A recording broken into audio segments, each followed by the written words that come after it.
Good morning, everybody. Good morning. Today is Thursday. Beautiful, beautiful Thursday. It's 11 a.m. and 79 degrees and sunny. Beautiful. Couldn't ask for more. What's up, Ryan Lee? How you doing, buddy? Good morning to you, my friend. Today is Thursday the 17th. Just flying through this month. I mean, like I said yesterday, it was just the 4th of July, like yesterday. So wow, that's pretty nuts that this month's almost over. That's nuts. But in this last month, we've had a lot of stuff. I mean, we had Israel attacking Iran, then we had Iran attacking Israel, then we attacked Israel, and then you have Israel and Syria going at it. You have Ukraine and Russia going at it.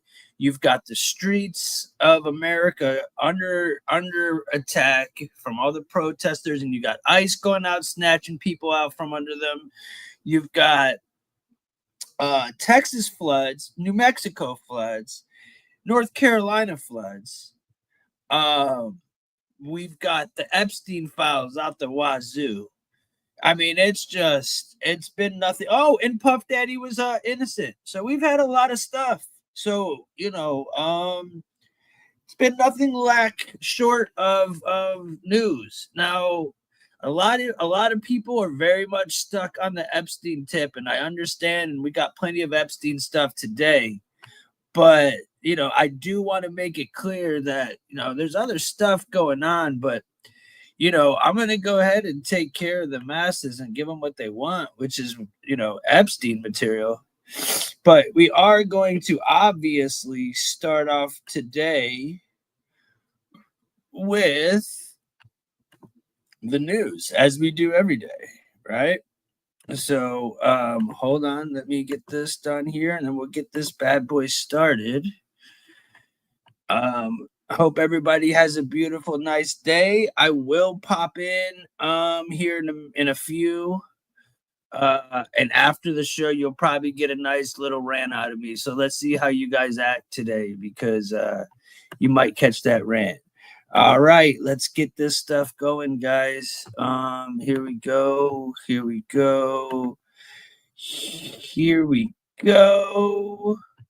Sound on. Oops, what did I just do? Let's family for brunch. Just one problem. He's kind of a communist. And his name is Zoran the Destroyer, but we'll call him Zoolander.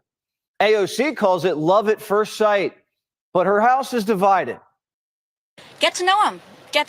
This is not about having any kind of hard line. I think that if anybody is skeptical, I would say get to know him. And once you get into a room with him, kick the tires yourself and make your own assessment instead of just making assessments from what you may see on television. Billy. The Latina from the Bronx just wants the fam to give her new work husband a chance.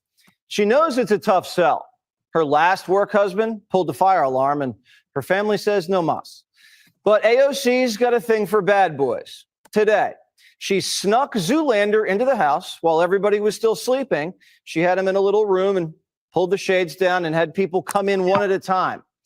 First up, the crazy aunt. Right, everyone, I am here with Zoran Mamdani, who is the leading candidate for mayor in New York City. He has so many incredible firsts, but the thing I love about Zoran is what he is doing to lift up working people. Whatever Zoolander did to Aunt Jayapal worked. She said good guys are hard to find, but AOC is one lucky gal. It's hard not to be won over because it's the combination of his authenticity, his smarts, and his commitment to lifting up working people and making life better for real folks that is really inspiring and not always easy to find. Some Democrats couldn't even wait for the wedding. They were so excited that love was in the air. It's just beautiful to have someone who is so authentic. That's money cannot buy that. And we had a great conversation. Then AOC introduced him to Daddy. Dad's actually a bit of a socialist himself. He's been called a communist his whole life. So he has a soft spot for Zoolander. They hit it off immediately. Zoolander's the son Bernie's always wanted. Sources say Bernie recommended Moscow for the honeymoon. AOC wanted Mom to meet Zoolander too, but Pelosi wasn't around. We always knew Mom was going to be a problem. AOC's been on the phone with her all week. Mom, he's not really a communist. I swear, he's only a socialist. Pelosi's side of the family isn't really into communism. Mom's tried her whole life to keep the communists out of the house. Nancy broke her hip, and she's just not feeling up to it. Uncle Jeffrey's doesn't look like he's going to the wedding either. Why are you not endorsing the guy that won the Democratic primary in a contested election in your backyard? Well, I look forward to sitting down and talking to him. I didn't get involved in that primary election, and I don't know him well. Hips don't lie. Hakeem's like, I don't really know the groom at all. I kind of liked her with Bowman. The whole house was a big pot of gossip. Is he really a communist? What's with the beard? I hear he hates Jews. Is that really true in New York? Aunt Kathy says, don't be panicking. If Bill and Hillary can stay together, we can get through this. I've become the therapist in chief, it seems. So saying, everybody, we're going to be okay. Maybe it's the mom in me. I know how to calm down situations, and we'll get through this. You know, don't panic, everybody. The house is torn, but people on the street are already voicing their objections. Zoolander was supposed to meet all the bankers yesterday, the guys who were supposed to pay for this wedding, and they bailed. Jamie Dimon was a no-show, and the only bankers who did go thought he dressed really well, but they just don't think he's good enough for their beautiful New York. And no, he's never going to change. They heard a really charming, affable guy who was well prepared. He made jokes. He made self-deprecating jokes. But they did not hear someone who changed his policies. And so if you had concerns about his economic policies going into the meeting, you had the same concerns going out. Zoolander doesn't show the kind of smarts and initiative that the family bankers are looking for. AOC was disappointed, but she knew this was going to be an issue. So she sat him down and said, look, my family's spending a lot of money on this wedding. The whole river to the sea thing, that's not going to fly. We can have all the government-run grocery stores we want after the wedding. But for now, just say you're applying to business school. And remember, you're Indian, not black. Got it? Reporting out there that he is going to no longer use the term globalize the intifada, that he's going to suggest to other people to not use it as well. Do you think, first of all, what do you think of that? I think in a way that it will calm fears and anxieties. He's a smart man. He'll do what he needs to do. If Zoolander can just do what he needs to do until the ceremony on Election Day, he's got it in the bag. After that, he can do whatever he wants. He can grow out his beard, defund the police, freeze rent, legalize drugs, whatever. If Zoolander wants a big fat freak wedding, he's going to have to behave because he hasn't been saving. He's still living off his parents. I worked until January, and then I took time away from my job. And one of the major reasons I could do so was because I knew that if I ran out of my savings, my family would be able to support me. The groom's father is a nutty professor at Columbia, and his mother is a Bollywood filmmaker. And wait until you see his best man. That's Omar. He's running for Minneapolis mayor and wants to build a big, beautiful bridge to Somalia. He says Caucasians look like terrorists, and he hates ICE. Protect our city from a hostile White House. Protecting all of our communities from Donald Trump means not letting MPD interact with ICE, whether it's for an immigration raid or not. Zoolander's side of the family's freaking out. I mean, the whole side is. They never thought this is what the next generation would look like. But they're putting on a brave face. I think the party is moving more in a socialist direction. You know what? Is the party moving more in a socialist direction? It's a question by the media to try to stigmatize the Democratic Party. Every member of Congress runs in a district that is unique, and we all can learn from each other. We are a party that has a big tent. They should stop worrying about their tent and start worrying about their polls. Democrats' approval rating just hit a new low. Only 19% approved. You know who's more popular than that? Biden. Democrats are going backwards, and the cream of the crop not rising to the top. AOC raised more money than anyone in the Democrat caucus. You know who was number two? Her maid of honor, Crockett. So if anyone tries to crash the wedding and break up the big, beautiful ceremony, AOC is just going to take her big, beautiful wad of cash and elope, because the heart wants what the heart wants.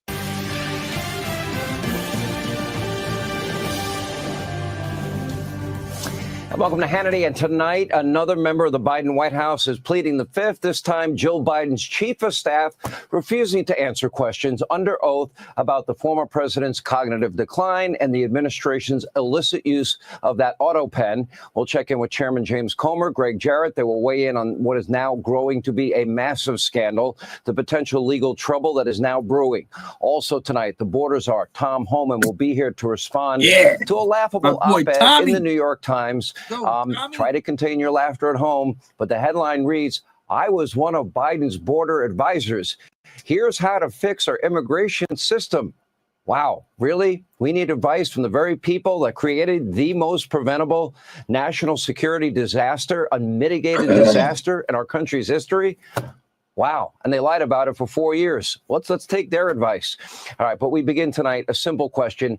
Is there anyone in the Democratic Party, anybody, maybe John Fetterman, but he's probably it, that is willing to stand up against the very woke, anti-Semitic, and some of them, Marxist, communist statists, the ones that are now leading the Democratic Party and our country down a very dark path? Schumer, Jeffries, Pelosi, along with every so-called moderate Democrat and governor, they're all cowering in fear. They are impotent. They are paralyzed with fear. In the world's greatest city, top Democrats are now kissing the ring of a 33-year-old devout Marxist named Zoran Mamdani, or as we affectionately refer to him on this program, Marxist Mamdani. Now, Zoran does not have an impressive resume or a list of accomplishments. As a matter of fact, none. Zero. He has virtually no experience in the private sector and very minor experience in government. He's no expert. I can tell you that on economics or logistics or the law, but he is an avid believer in communism. And in today's radical Democratic Party, extreme Democratic Party, that's pretty much all it takes. Well, communism with plenty of anti-Semitism mixed in. So today, Democratic lawmakers, they welcome Marxist Mamdani with open arms into our nation's capital. A warm welcome for him. Take a look. Maria. Zoran You thought you was gonna slide by the leading candidate for mayor in New York City. He has so many incredible firsts, but the thing I love about Zoran is what he is doing to lift up working people. And Zoran, what can people do to help your campaign? First of all, I just want to say thank you to Congresswoman Jayapal for having supported this campaign, being a part of the story that brought us to this point. Great. You got the full endorsement of a squad member. Mamdani attended a breakfast with the spiritual leaders of the Democratic Party, including members of the squad and AOC. One does have to wonder if he privately was praying for the global intifada that he has steadfastly refused to condemn. Meanwhile, Bernie Sanders was gushing with socialist, radical, Marxist praise. I am deeply impressed by the grassroots campaign Mamdani is running. The oligarchs are prepared to undermine democracy and spend tens of millions of dollars to buy the election for his opponents. We will not allow that to happen. Only question is, I wonder if Grandpa Bernie lent Mamdani his private jet, the Fight the Oligarchy private jet, for today's visit. In reality, as we have reported, and the New York Post has reported, billionaire George Soros has already funneled nearly $40 million into far-left groups backing Mamdani, who now does lead in the polls. Now, don't forget, this is a guy who has literally vowed to seize the means of production, hike New York's already high taxes through the roof, burdensome regulation, a cradle to grave, womb to the tomb utopia that'll never happen. And needless to say, New York's business leaders, they are deeply concerned. And I predict if he wins, there'll be a mass exit to my free state of Florida. But they have nothing to fear because the Empire State Therapist in Chief, Kathy Hochul, she's on the case. Go, Kathy. Take a look. I've spoken to hundreds of business leaders saying, listen, nothing is going to happen to this city without me being aware of it and involved in it.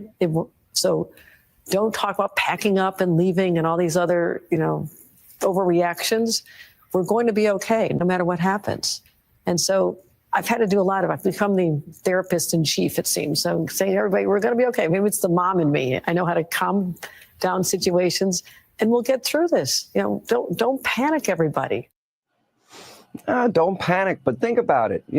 Wall Street South is very real. Every private equity company, every investment firm, every big bank, they all have offices in South Florida. It's called Wall Street South, and it's growing by the day.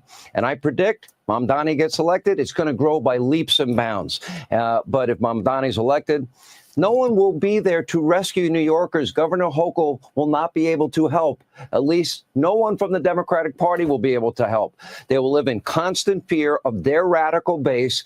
They don't even have the courage to insist that Mamdani fully condemn the global Intifada. Now, to be clear, an Intifada is a holy war against Jewish people. During the first Intifada, more than 100 Jews were murdered and more than 1,000 were injured. Global Intifada means a global holy war.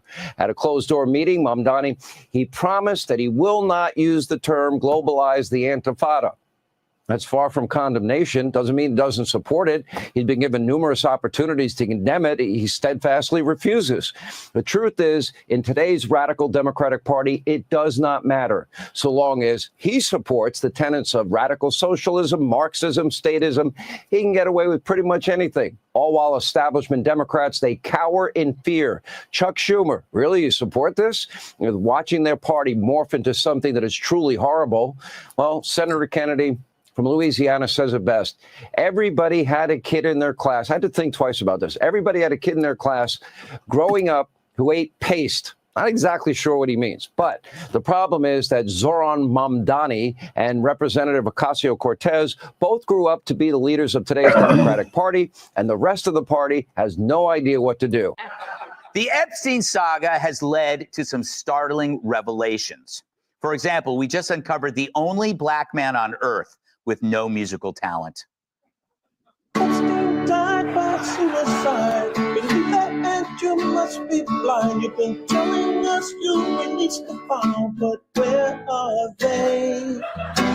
Dreamsicle on a summer night in a folding chair. Oh, man. That guitar is now demanding assisted suicide. Hank Johnson makes Mike Huckabee look like Eddie Van Halen. Now, Hank's a Democrat, and like many today, they're now demanding answers on Epstein.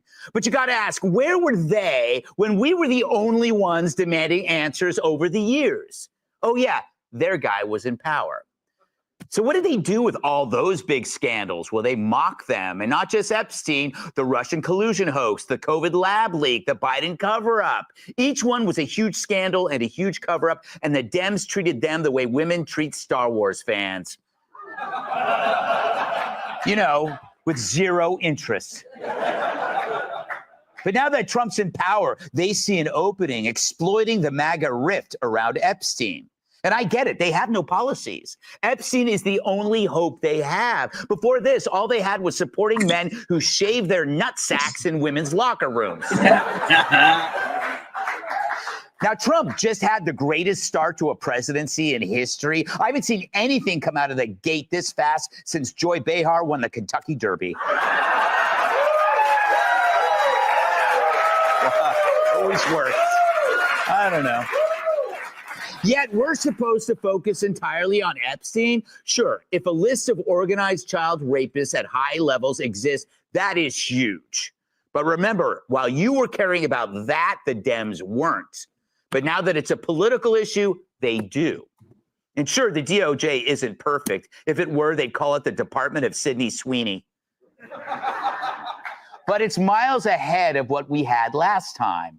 The DOD isn't leaking or leaving billions of military gear behind in foreign countries. The FBI is no longer doing domestic terror investigations on parents and Catholics. And they moved pornography out of the children's library to where it really belongs, the Clinton Library.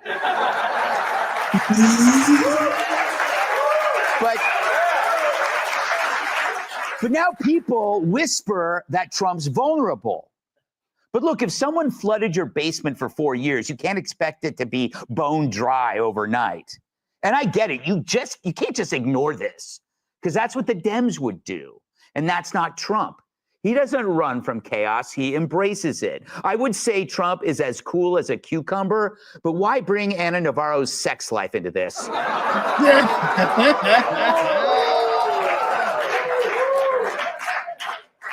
We get that there are details that we don't know about. And it could be that releasing them would put the country in danger. Or perhaps this information could be used to nail some really bad people. And once we do that, then the files can come out.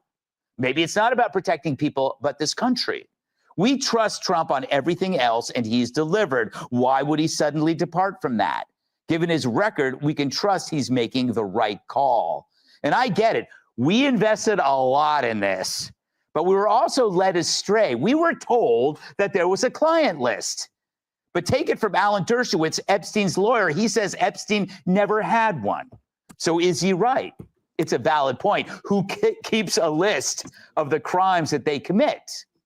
However, I did see a list floating around on the dark web, and sadly, most of the names were redacted because they might be innocent, but some were not. Let's take a look at the list.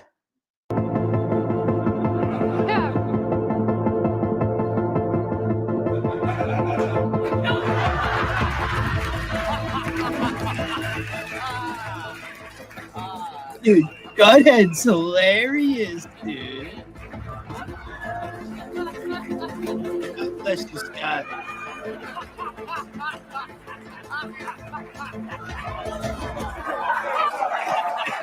I don't know if it's real. I don't know if it's real. The point is, if Trump's not releasing something now, it's because he knows more than we do, which is kind of how it's supposed to work. When he bombed Iran, he didn't put it out on a Google Calendar invite. Because if Trump's going to tell us, then he's also telling Iran. So this isn't a town hall. It's not even a pure democracy. It's a constitutional republic, meaning we elect Trump to make the tough calls. We don't do the job, he does. I would say that's why he gets paid the big bucks, but he's doing it for nothing. And he took a bullet for us. So he's earned our trust. And while I get the urgency about this matter, when it comes to national interest, maybe trust that Trump is doing what you hired him to do. He's got access to intel we'll never see, and right now it's too dangerous, perhaps, to give away. But until Trump tells us what's what, why help the Dems undermine all these big wins? Because before Trump, we sure weren't getting many. Hey, Sean Hannity here. Hey, click here to subscribe to Fox News YouTube page and catch our hottest interviews. Good morning, everybody. Hit the like, share, and subscribe. I hope everybody's having a beautiful morning. Let's go. Oh, wait.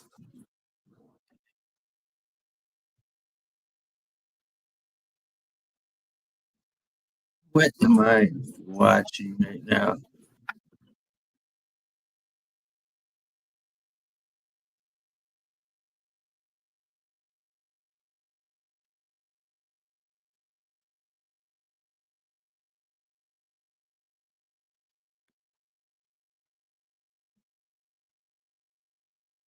Is there nothing up right now or what?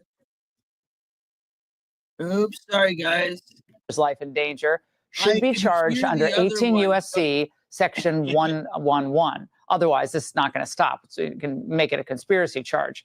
Now, Section 111, which prohibits forcibly impeding, assaulting, or interfering with certain federal staffers, is a serious crime. But we just learned that the DOJ is no longer playing nice here, dropping federal indictments against 9 hard-left activists early yesterday morning at their homes in Spokane, Washington. Now, all charges involved alleged unlawful interference with ICE operations at a June 11th protest and involved more protests the day before yesterday. Now, here's what went down that led to these arrests. Messed it up, Ryan.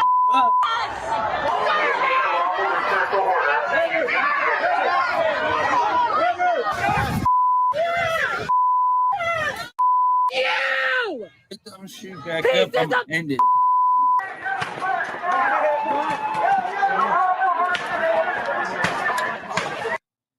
Repeatedly blocking ICE vehicles when ICE officials were inside and thus could not move. Now, the 9 suspects are exactly what you'd expect and include Ben Stuckart, a former city council president.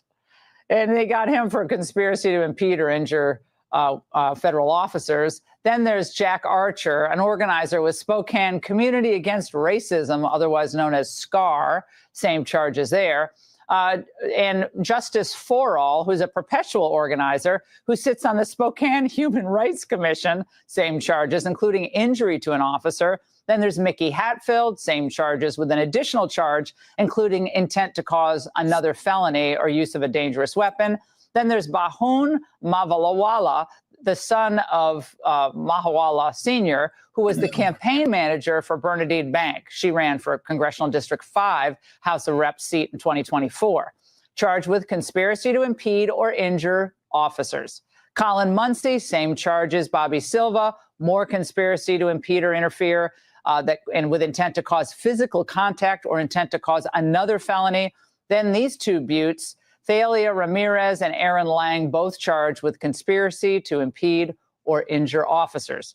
Now, court documents show the federal grand jury found that the basis for the conspiracy charges includes the use of force or threats against and intimidation of federal agents. Again, in order to impede and thwart the processing and transport of federal detainees. The suspects were held in U.S. Marshals lockup in the federal building. I love that because nobody knew where they were and they were not sure where to go to protest. So most were set to be released later today, but these charges are a start.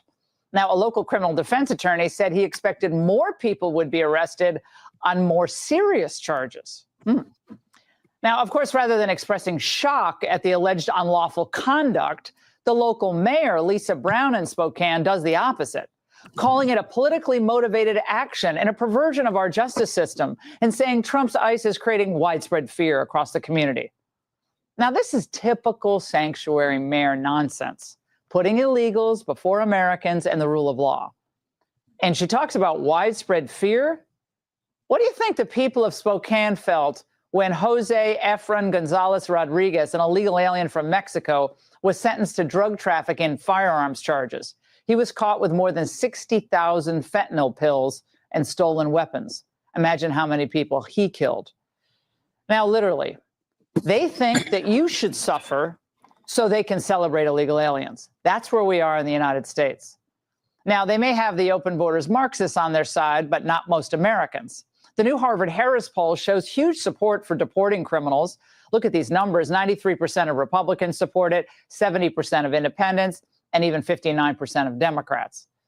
But it doesn't matter to elected Democrats because they're trying to rebuild their credibility among their radical base.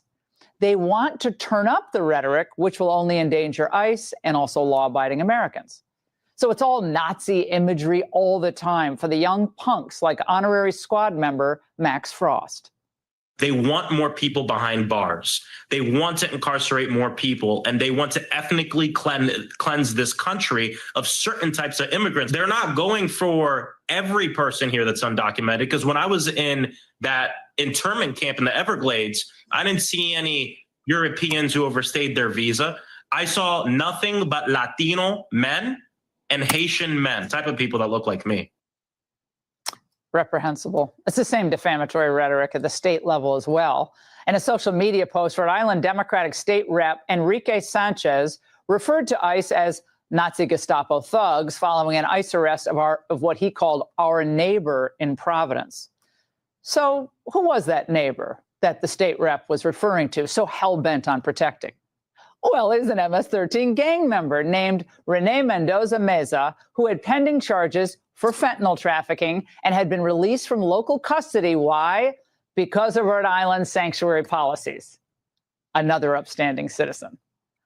And even on the rare occasion, by the way, a Democrat agrees that ICE shouldn't be attacked or doxxed, they always add a but. Yes, they have been doxxed, but they started out under the Trump administration with this posture, and I think that is terrorizing the community as well. He's no more convincing without a tie. There they go again, though. In this warped thinking, ICE are the real thugs. Many officers, by the way, happen to be Hispanic. And the thugs, the real thugs, are the heroes to the Democrats. But as the arrests in Spokane indicate, the criminals aren't just the aliens. They're those who aid and abet their illegal activity and presence in the country. American activists embedded in local government, radical NGOs, and universities. If they're engaged in criminal activity, they should be charged and do time. And speaking of academia, meet Jonathan Anthony Caravello, a math and philosophy prof at California State University in the Channel Islands. He was arrested last week by federal agents for allegedly throwing a tear gas container at ICE officers. He'll be arraigned on August 1st. Of course, naturally, his school is standing by their man. Now, imagine if this professor was accused of merely standing near the ellipse on January 6th at the Trump rally. Oh, he would have lost tenure if we ever had it. Look, the Democrats are shooting themselves in the foot by playing footsie with those who would shoot Border Patrol for real. Ambushes, blockades, rocks and bricks thrown. Yeah, shots fired. This has got to stop. Meanwhile, Trump is doing what the people are clamoring for, deporting as many as possible, as quickly as possible. And of course, he's stopping the influx at the border. Check this out. June, another record low for border crossings, 6,072, with 0 releases into the United States. In June of last year, by contrast, under Biden, they released 27,000 into the United States. That was after they had it under control. Thank God for President Trump and his team. Do not let up. Prosecute unlawful behavior, whether by illegal aliens or paid activists. America is watching, and most of us are cheering. And that's the angle. So the Messiah told the Democrats to quit the navel-gazing and whining and start acting tough. So what's Hammering Hank doing? Singing.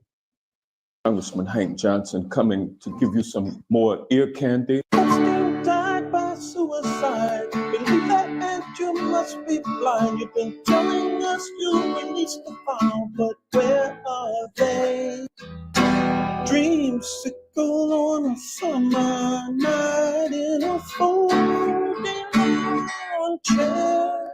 Now, Whoopi singing a little bit of a different tune. She said, Barack, don't you point your skinny little finger at me.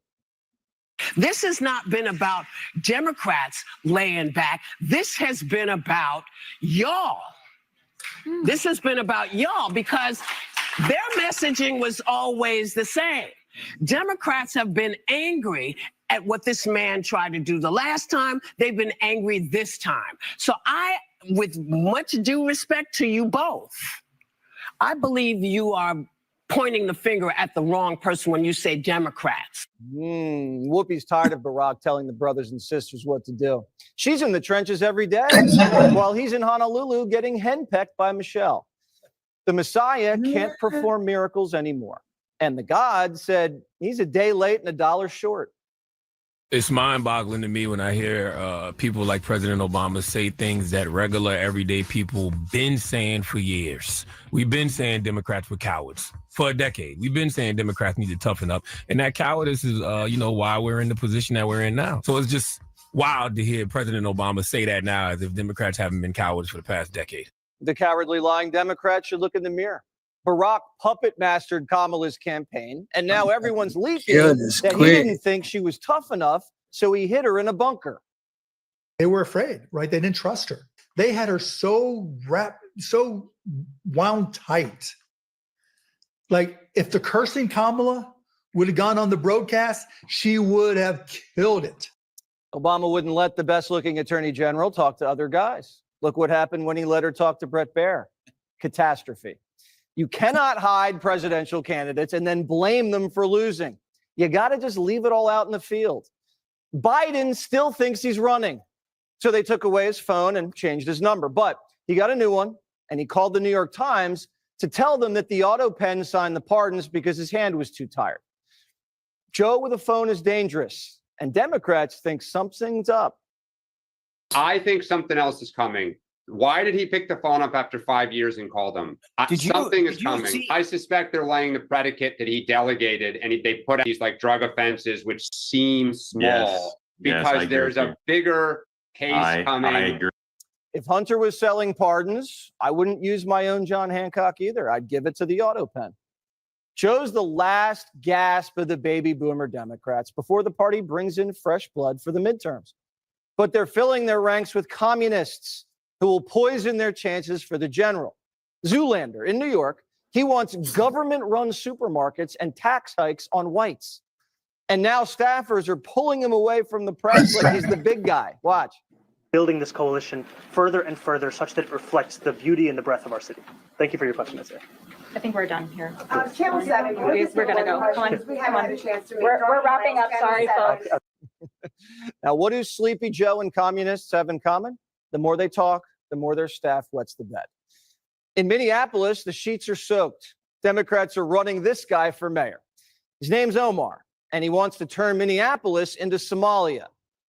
I understand that our Somali communities are all connected to each other here in Minnesota and back home, and I ask for your support. There's always been a link between our community here as well as back home, and I'm running to bridge that gap and unite all of us.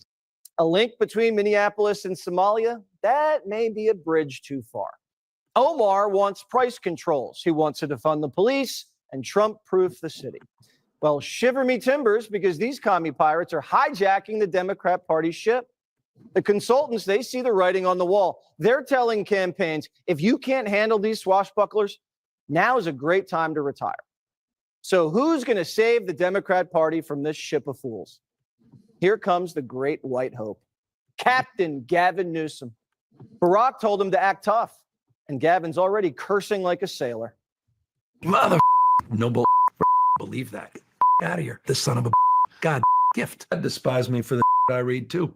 Wow. Gavin's state suffering from devastating fires and riots, so he left. He went to South Carolina to kiss babies and do 4-hour podcasts. Gavin's not officiating gay weddings anymore. He's talking to Navy SEALs and trying to act like one of the guys, but he keeps forgetting to uncross his legs. In the first few minutes, he talked about bow hunting, skeet shooting, and called the president a son of a bitch. And then he claims his hair caught on fire in the Palisades. I was up there in the hills with these guys, and we all turned around when my hair literally burst on. There's a video of it. And they threw me in the car. A guy hits my hair and throws me in the car. Says, get out of here.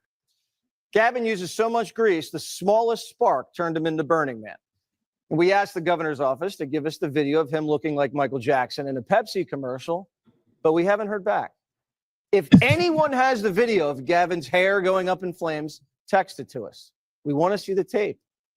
Maybe he got sunburned and made a mistake. He says he's made a lot of them. What are some of the things during COVID that you think maybe were a mistake? We were concerned it was airborne, and folks, we were worried about people being outside even.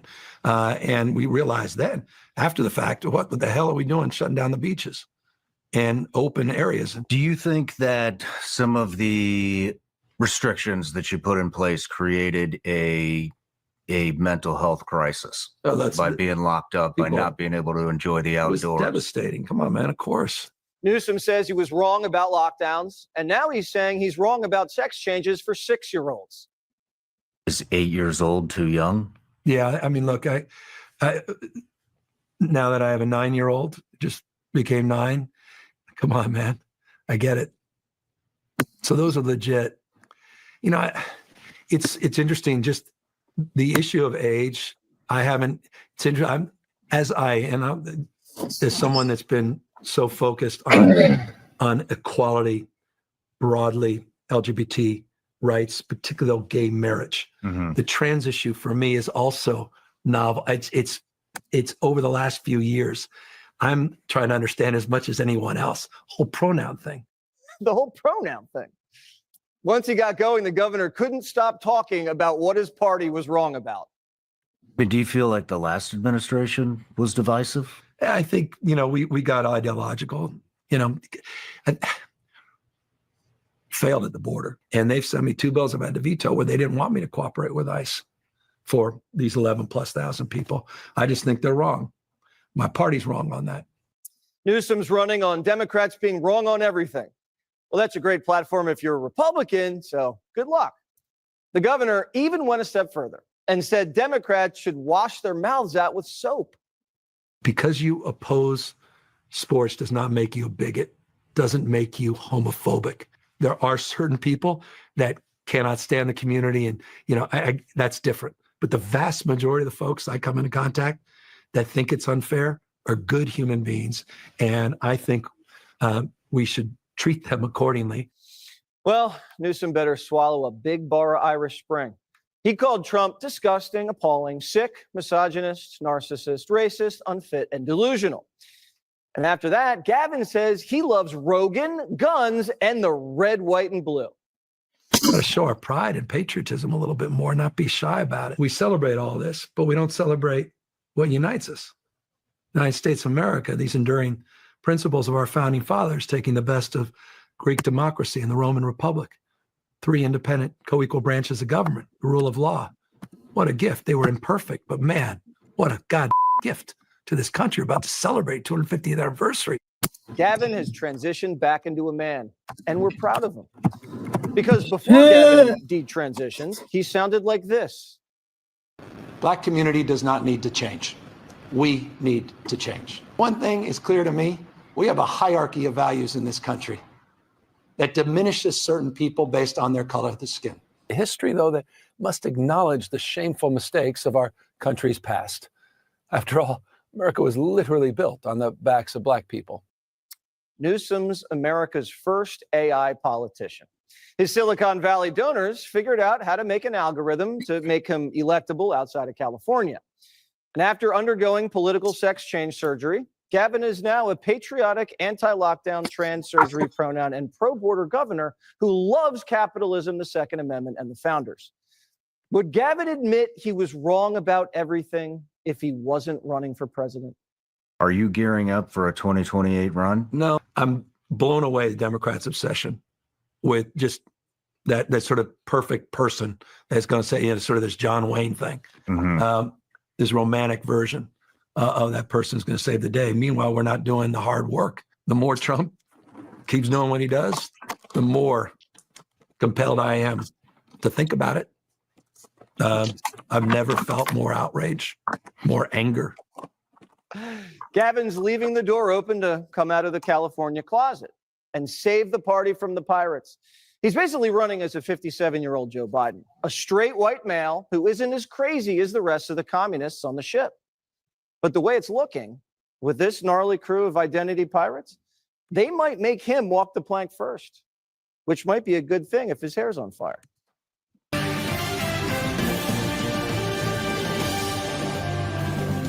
And welcome to Hannity. And tonight, the radical left is inconsolable. Their rage is completely out of control. On a positive note, they thankfully are no longer burning Teslas and attacking car dealerships. But unfortunately, and this is where it gets serious, they have a new target, federal immigration officials. Now attacks on ICE are up a whopping 830%. I wonder if it might have a little something to do with comments like these. Take a look.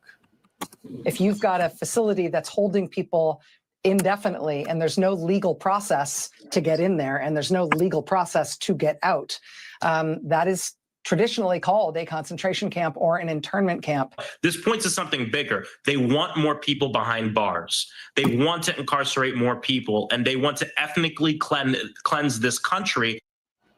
We have a message for conspiracy nut Rachel Maddow and all her friends. And also coming up, we're going to show you the worst of the worst. But it's not just the Democrats. The legacy state-run media mob has become totally unglued and unhinged. Take a look.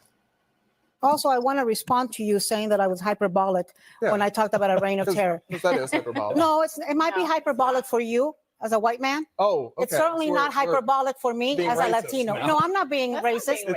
To dismiss my opinion for being a white man. No, I'm not dismissing your opinion. All right, we have that entire exchange that's coming up straight ahead, but we begin with one of the reasons Democrats are now lashing out, and that is President Trump has been, well, incredibly successful. Frankly, beyond even my wildest imagination, he is fulfilling promises, and America is on the mend. The Republican Party is even working together for a change for the most part. Have little intramural squabbles here and there.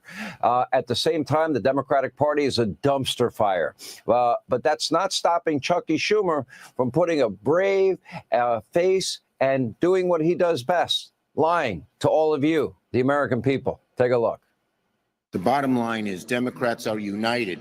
We are fighting the high costs that American people pay. We are fighting the health care cuts Republicans are making. We are fighting the horrible bill that they just passed. Democrats are united, and we have been far more united, frankly, than the Republicans. Oh, really? In reality, they're not unified at all. In fact, Schumer is a party leader in name only. Same with House Minority Leader Hakeem Jeffries. Only in name only. As we speak, the Democratic Party, it is undergoing what is a scary transformation. Even Chuck Schumer himself is facing a possible primary. If he does, he will lose. The truth is, melodramatic socialists are now ruling the Democratic Party with an iron fist. The establishment Democrats, people like Schumer, Jeffries, they are completely powerless. They are terrified and they are paralyzed. AOC, the Squad, Jasmine Crockett, that's right, Comrade Bernie Sanders, and Pocahontas. They're all leading the way. But tonight, the rising star, the person stealing the spotlight, an actual Marxist, communist named Zoran Mamdani, as we affectionately like to refer to him on this program. Marxist Mamdani is the Democratic Party's nominee to be the next mayor of New York City. No wonder people are leaving in droves. Now, Mamdani has called for the government to seize the means of production. Confiscate private homes, set up government-run grocery stores that have a profit margin of 1% to 3%. He wants to defund the police, end cash bail, raise taxes, especially on people in, quote, whiter neighborhoods. Hadn't heard that one before. And as an added bonus, Mamdani seemingly supports a global intifada against Jewish people. But like any good socialist, well, really Marxist statist, to each according to their need, from each according to their ability. It takes the new Green Deal, puts it on steroids and human growth hormone. When he runs out of other people's money, he knows just where to turn in his life. Mommy and daddy. Take a look. I think that the lack of matching funds makes class a major determinant in who can run and who can succeed when it comes to running for office. You know, I worked until January, and then I took time away from my job. And one of the major reasons I could do so was because I knew that if I ran out of my savings, my family would be able to support me. And that is not a luxury that many people have. Marxist Mamdani can run to mommy and daddy. He grew up in a world of privilege. His parents are ultra wealthy. Outside of a couple of years in local government, short stint as a rapper, Mamdani, this guy's never had a real job. Doesn't know how the real world works, doesn't understand basic economics. Now he wants to run the wealthiest, the most complex city in the entire world. The once greatest city in the world is now becoming an Adam Schiff hole. But don't expect Zoran Mamdani to answer any tough questions. You know, if someone in the media would actually ask him something important, his campaign, they have a plan for that. Loud music, interruption. Take a look. Thank you for your question, Isaiah. I think we're done here. Channel 7, We're going to go. Come on. We haven't had a chance to. We're wrapping up. Sorry, folks. Okay. We're wrapping up. I'm so sorry, guys. Sorry. Can we just talk about this notion that you're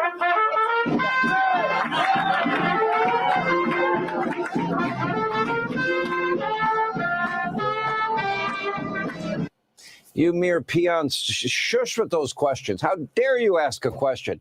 You know, we have Marxist Mamdani, would be a glaring disaster for the most, publicized city in the entire world. He's not only Marxist, running to be the mayor of a big American city. This now radical socialist senator is now in the running to be in charge of Minneapolis. This cancer is growing within Democratic Party radicalized ranks. This new radicalized Democratic Party, they're overjoyed. They are delusional. We're very happy for them. Already the entire party is underwater with Americans, polling at a pretty low 40%, which is even lower than June. And get this, according to another poll, Kamala Harris, she is the front runner for 2028. I'll take that match any day of the week. And to top it off, the congenital liar, Adam Schiff, he's now being accused of mortgage fraud by the president of the United States. Didn't he get one of those preemptive pardons? Just wonder maybe what the reason might be. Anyway, at the very same time, the state-run legacy media mob continues to push deranged conspiracy theories about Donald Trump. What a shock. They live Trump lives in their head 24/7. They can't help themselves at this point. If the dog bites, the bee stings, you're feeling sad, blame Trump, spread a conspiracy theory. Take a look. Do you worry about Donald Trump and Stephen Miller and some of these types monkeying around with the midterms and the way we do elections in this country? I mean, with what they're trying to pull these days, they don't want accountability. They don't want Democrats getting the gavels in the House and the Senate, be able to hold hearings and start impeachment proceedings and so on. I mean, you worry about that, James? In a short word, yes. In the longer word, very. I think it's insane, honestly, to just assume we're going to have normal elections next year. I don't assume that. Oh, fake news Acosta now believes in election integrity. Okay, Joy Reid, same thing. This is a delusional, insane group of people. Obama, by the way, is so panicked, he's now begging, literally, for Democrats to toughen up and quit their whining. And his former chief of staff, Rombo, Deadfish, Emanuel, he's openly worried about the state of his own party. But he couldn't get elected. He'd probably be considered a moderate, which he's not. Take a look.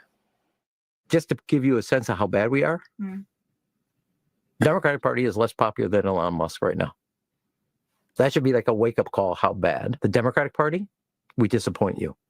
And I think if you look at these numbers, the Democrats are harder on the Democratic Party than others. And the reason is because they got disappointed, and they have every right to be disappointed in the leadership. Now, a little advice from my Democratic friends. The constant whining from Democrats is less of a concern than the rampant extremism. They have socialism, communism, defunding the police, open borders, gender-affirming care for minors, taxpayer-funded sex change operations for illegals and for convicts, free college for illegals, coupled with, well, tampons in grade school boys' bathrooms. It's very deeply unpopular in the country. And all for good reason.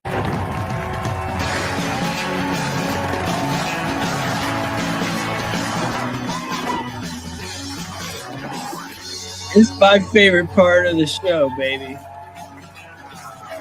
Yes, indeed. My favorite part. I get it. You're just clapping because the AC is on. Happy Tuesday, everyone.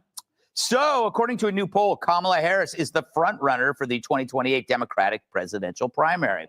She's up by 16 points and 16 pints. Meanwhile, Mayor Pete is in second place, which is quite a change for him since he isn't used to being behind a woman. No, he's always leading. Politically, he's always ahead. Debbie Wasserman Schultz complained that alligator Alcatraz is making migrants brush their teeth where they poop. Many people point out that it's called a bathroom. Next thing they'll be accused of is heating up their food in the kitchen. I think he's hilarious. The country's largest teachers union believes fighting Trump is more important than teaching reading and writing, claiming Trump is the worst thing to happen to America since Al-Qaeda bombed the Titanic.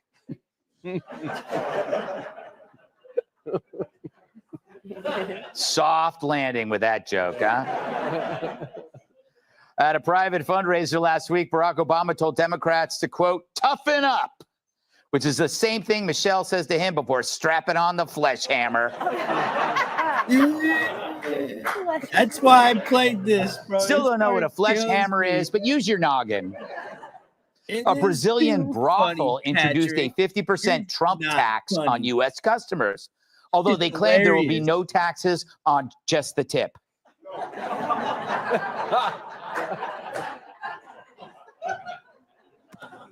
A rotting corpse was discovered in a white van in New York City. So that's where I left him, said one woman. Oh. Easy peasy. Single Disney fans are getting their own dating app. Fun fact, I went on it and they said I wasn't tall enough to ride any of the women.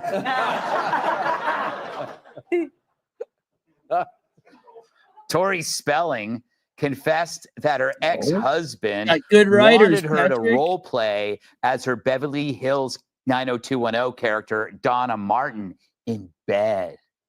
That way, when he puts the paper bag over her head, it's nothing personal.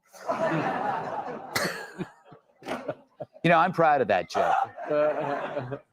Finally, President Trump said he regrets having to use the same desk that Biden used in the Oval Office.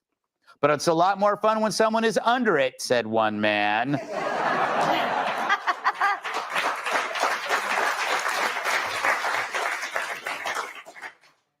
So Democrats like Stacey Abrams are calling Trump an autocrat, protesting his illegal behavior.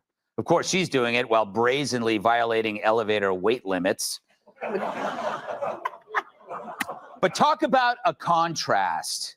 Trump's being called an autocrat based on imaginary claims from Democrats, while the left ignores what the Biden White House did in reality.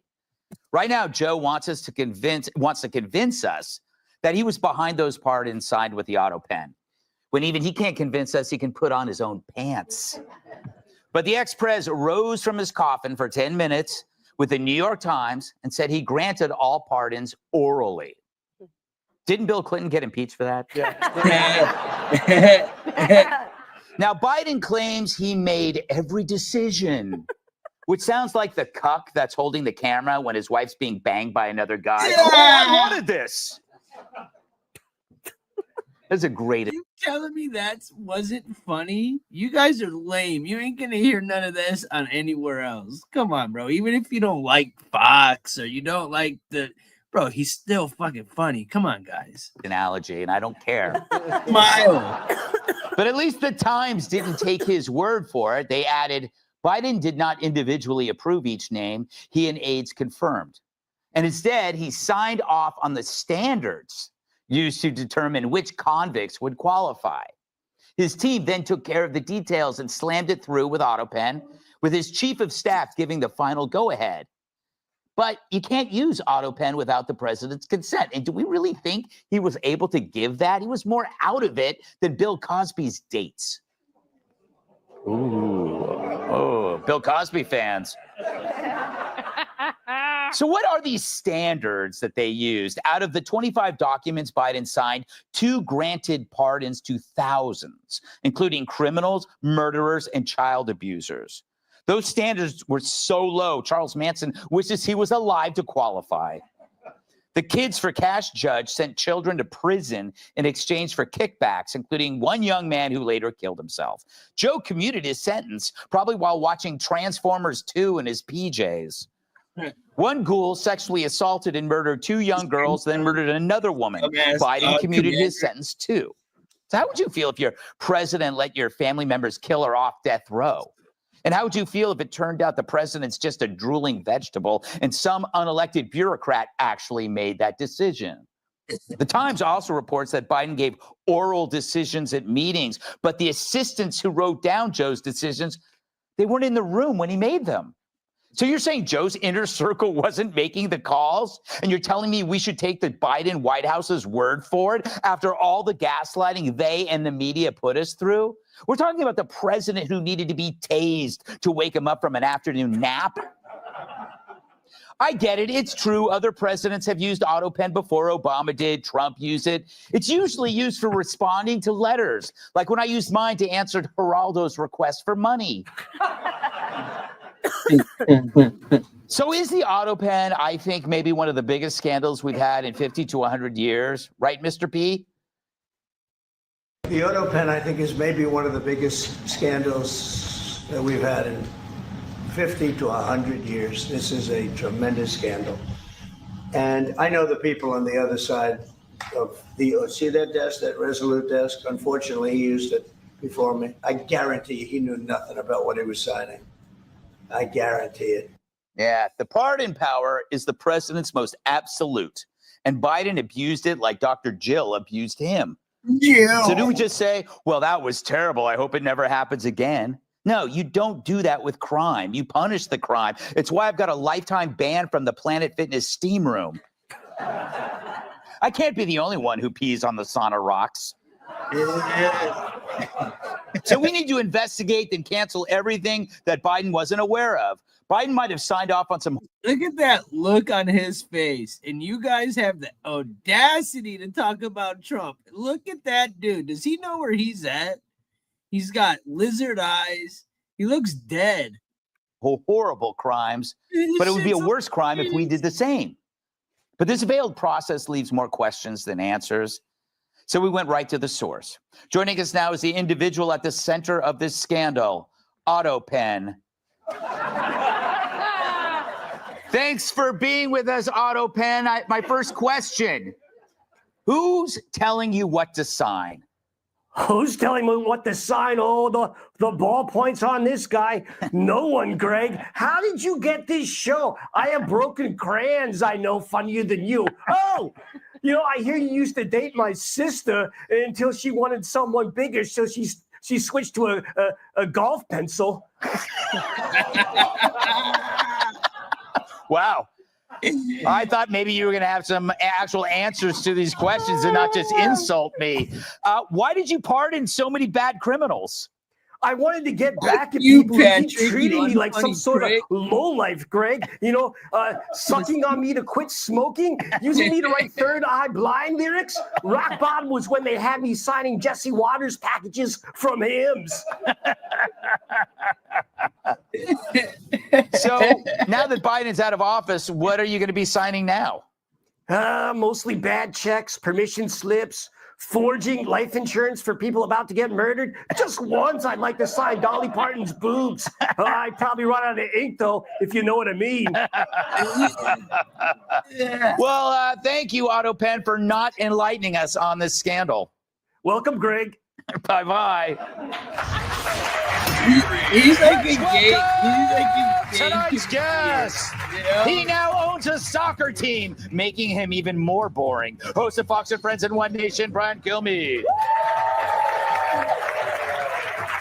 She talks so fast, her tonsils are sponsored by NASCAR. Co-host About Numbered, Emily Capano. He looks like the guy who goes to rehab to sell more drugs. Comedian Adam Hunter.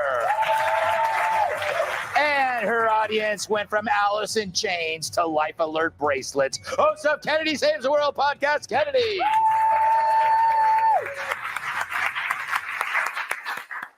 Brian, I know this is hard for you to kind of imagine because no one ever asks you for your signature. What do you think is going on with the AutoPen, and can this be undone? Good, Well, Arlene. we're gonna I get hope there, so. But I think first is panic. You should have done it quicker. When that doctor showed up last week and took the fifth when asked about a He definitely should have signed them pardons quicker. He let them sit way too long. cognitive test and when did you know about the cancer, he would not answer a question. And then his assistant showed up and answered some questions, except for ones which said, did you ever have to wake him up? Mm-hmm. So he had to quickly pick up the phone and call the New York Times. First time he's done that in 4 years, to say, I did everything. And then little by little, it comes out he did nothing. Yeah. It reveals that he had other people deciding what he roughly shaped would be a series of pardons to the tune of 4,000. So there's nothing adding up here. And once again, Joe Biden made things worse by speaking.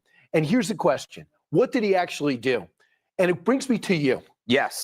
Because people look at your monologue and they say it's so funny, it's so insightful, it's so you. Oh, but no one's ever seen you in the writing room. No one's ever seen you on a conference call. We see you in the hall. Oh, you're not funny. There is some scandal here that has yet to bubble up. And that's why I think you're so aggressively pursuing the AutoPen story. That's my story. How dare he? I think we know why Steve Ducey moved to Florida. Emily, you are a hot, sexy lawyer which makes me wonder if you actually ever practiced law. Give us the legal ramifications. Is this all going to end with just a bunch of us whining, or will something actually happen to this? This is a scandal that needs closure. Yeah. I mean, as an American, God, I hope not. And as an attorney, it better not. Because here's the thing, in actual criminal justice, civilly too, all across the country, a judge cannot stamp a decision. You can stamp copies, you cannot stamp the original order. A judge cannot give an oral order. Everything is null and void unless it is signed by hand from the judge and then also filed with the court. Cases have gone up to the Supreme Court arguing these things. Is it okay if the judge did this? Well, he told me, and then the aide did it. None of it is okay. And so when you contrast that against the most sacred, crucial decision vested by the Constitution in just one commander-in-chief and one executive authority here in the country, you're telling me it would be okay for him to say it in a meeting that then that aide told another aide, and then it was an email and it was a category? Absolutely not. Entire wills and estates and conveyances of property and entire business decisions. So much has been affected in this country of these vacated decisions because the judge didn't do it right. So if the president didn't do it right and he let out murderers on the basis of, oh, it was nonviolent. Well, that black widow that was convicted on insurance fraud actually murdered 3 of her exes. That child that killed himself, his mother said, he destroyed our family, and now it's being destroyed again. Talking about the judge, and then now the president who commuted his sentence. The list goes on of the depths of despair that the victims are in. They are reeling from what this president did. He absolutely did not do it with sound mind. He didn't do it himself, and so yes, there will be accountability. All right, Adam. I'm sure you're kind of measuring what you'll say because you know one day you might need a pardon. It's true. And I know who I'll have to build a time machine to go back to when he was president and get one. Yes. But it's crazy because, like, at this point, Trump is just calling him auto pen. Yes. And he's calling the View pig pen. But that auto pen did have a mind of its own. At one point, it said it was voting for Trump. But yeah, he actually did admit. He said I didn't individually look at who I was pardoning. I put them all as groups, which is insane. I mean, because like there were people that were in jail for crack, and he just put Hunter's friends. Yeah.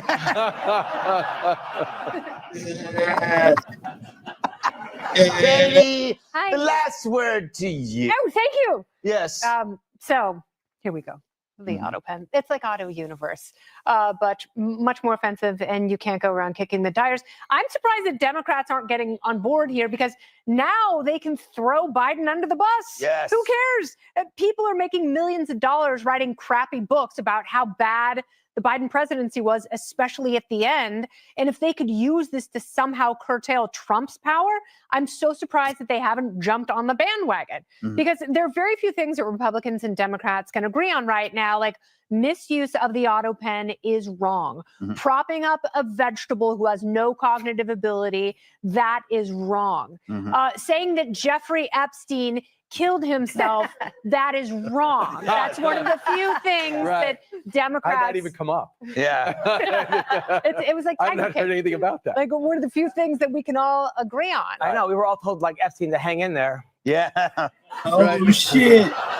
You know, it's like if you see, and this is what's really tragic about this, is the auto pen is reserved for the president of the United States. If you see Vince Neil now in his present condition, his hands are like this. They are gnarled, and just dried up branches because he had to sign so many breasts. If he had had the auto pen, he'd be like this.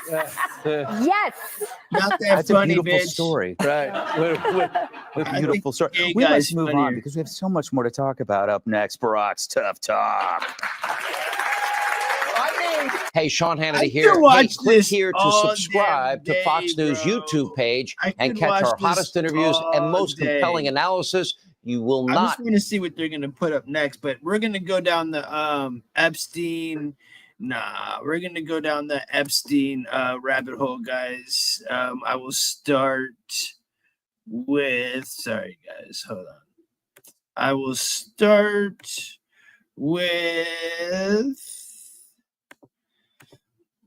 this one. See, everybody thinks, oh, he just shows Fox. No, I like to do the Fox News because they're funnier. But I'll show everybody's damn source. And then you guys take all these sources I'm showing, you put them all together and tell me what you think. All right? Let's go. Donald Trump at changing the subject, dictating the news cycle, wiping things from our collective memory. Remember we bombed Iran like 2 weeks ago? Whatever else you can say about him, the man has always been extremely adept at getting the news coverage he wants, or at least about the topics he wants. That is not happening, though, right now.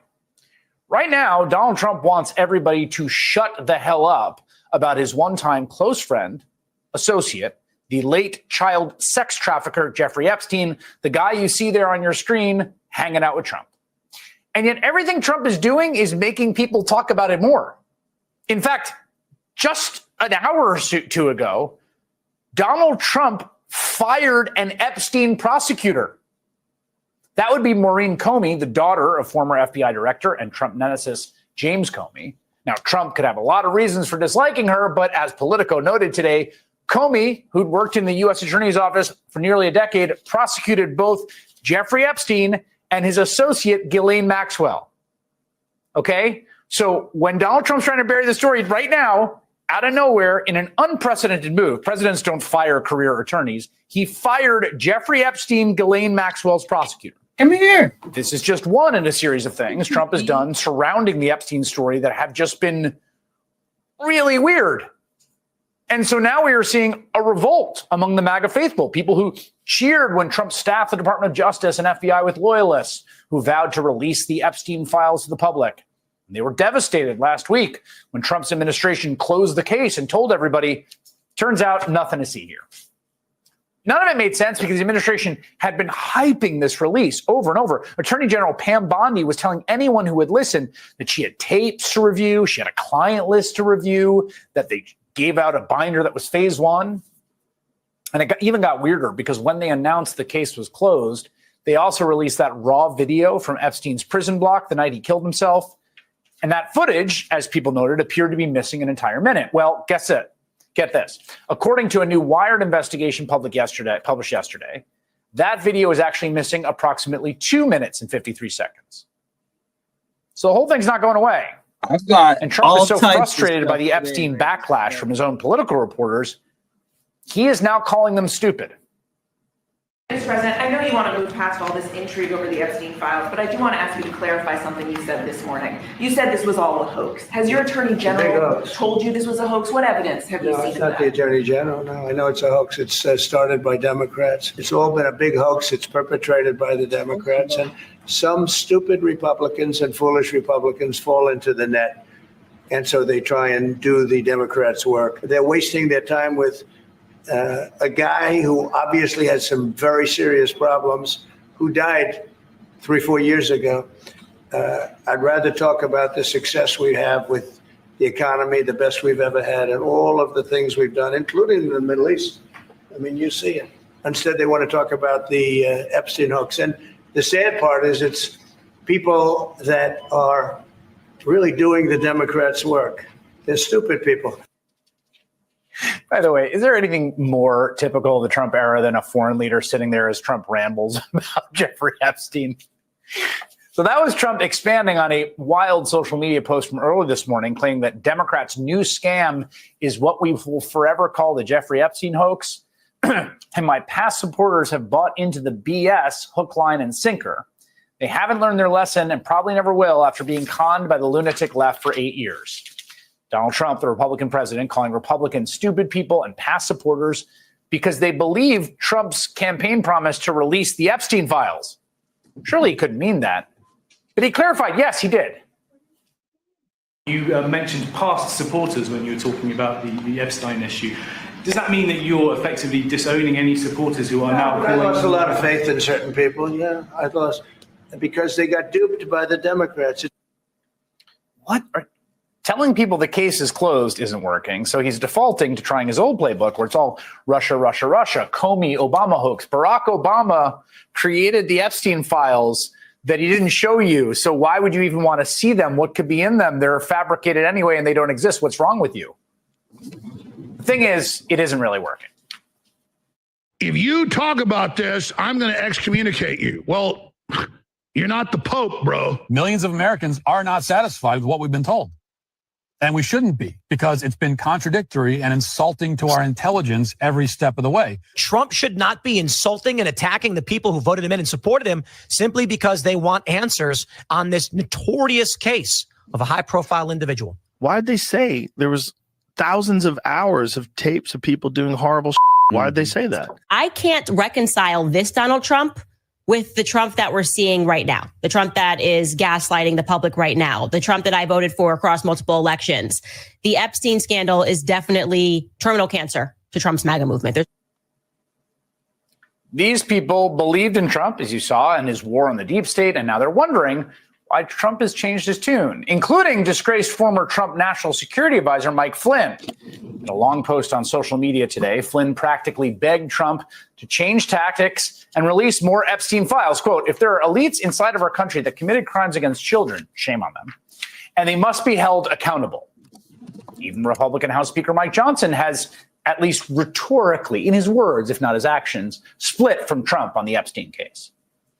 I agree with the sentiment that we need to put it out there. And you know, Pam Bondi, I don't know, when she originally made the statement, I think she was talking about documents, as I understood it, they were on her desk. I don't know that she was specific about a list or whatever, but she needs to come forward and explain that to everybody. That was just yesterday, though on the same day, Johnson and fellow Republicans blocked a Democratic proposal that would have forced the DOJ to publish its Epstein files online. But again, Trump can't stop talking about Epstein and posting about Epstein, even as he wishes everybody else would. As longtime political journalist Josh Marshall put it on social media, this stuff is seriously baffling. It's like someone went to Trump and said, dude, you have to convince everybody you are 100% guilty.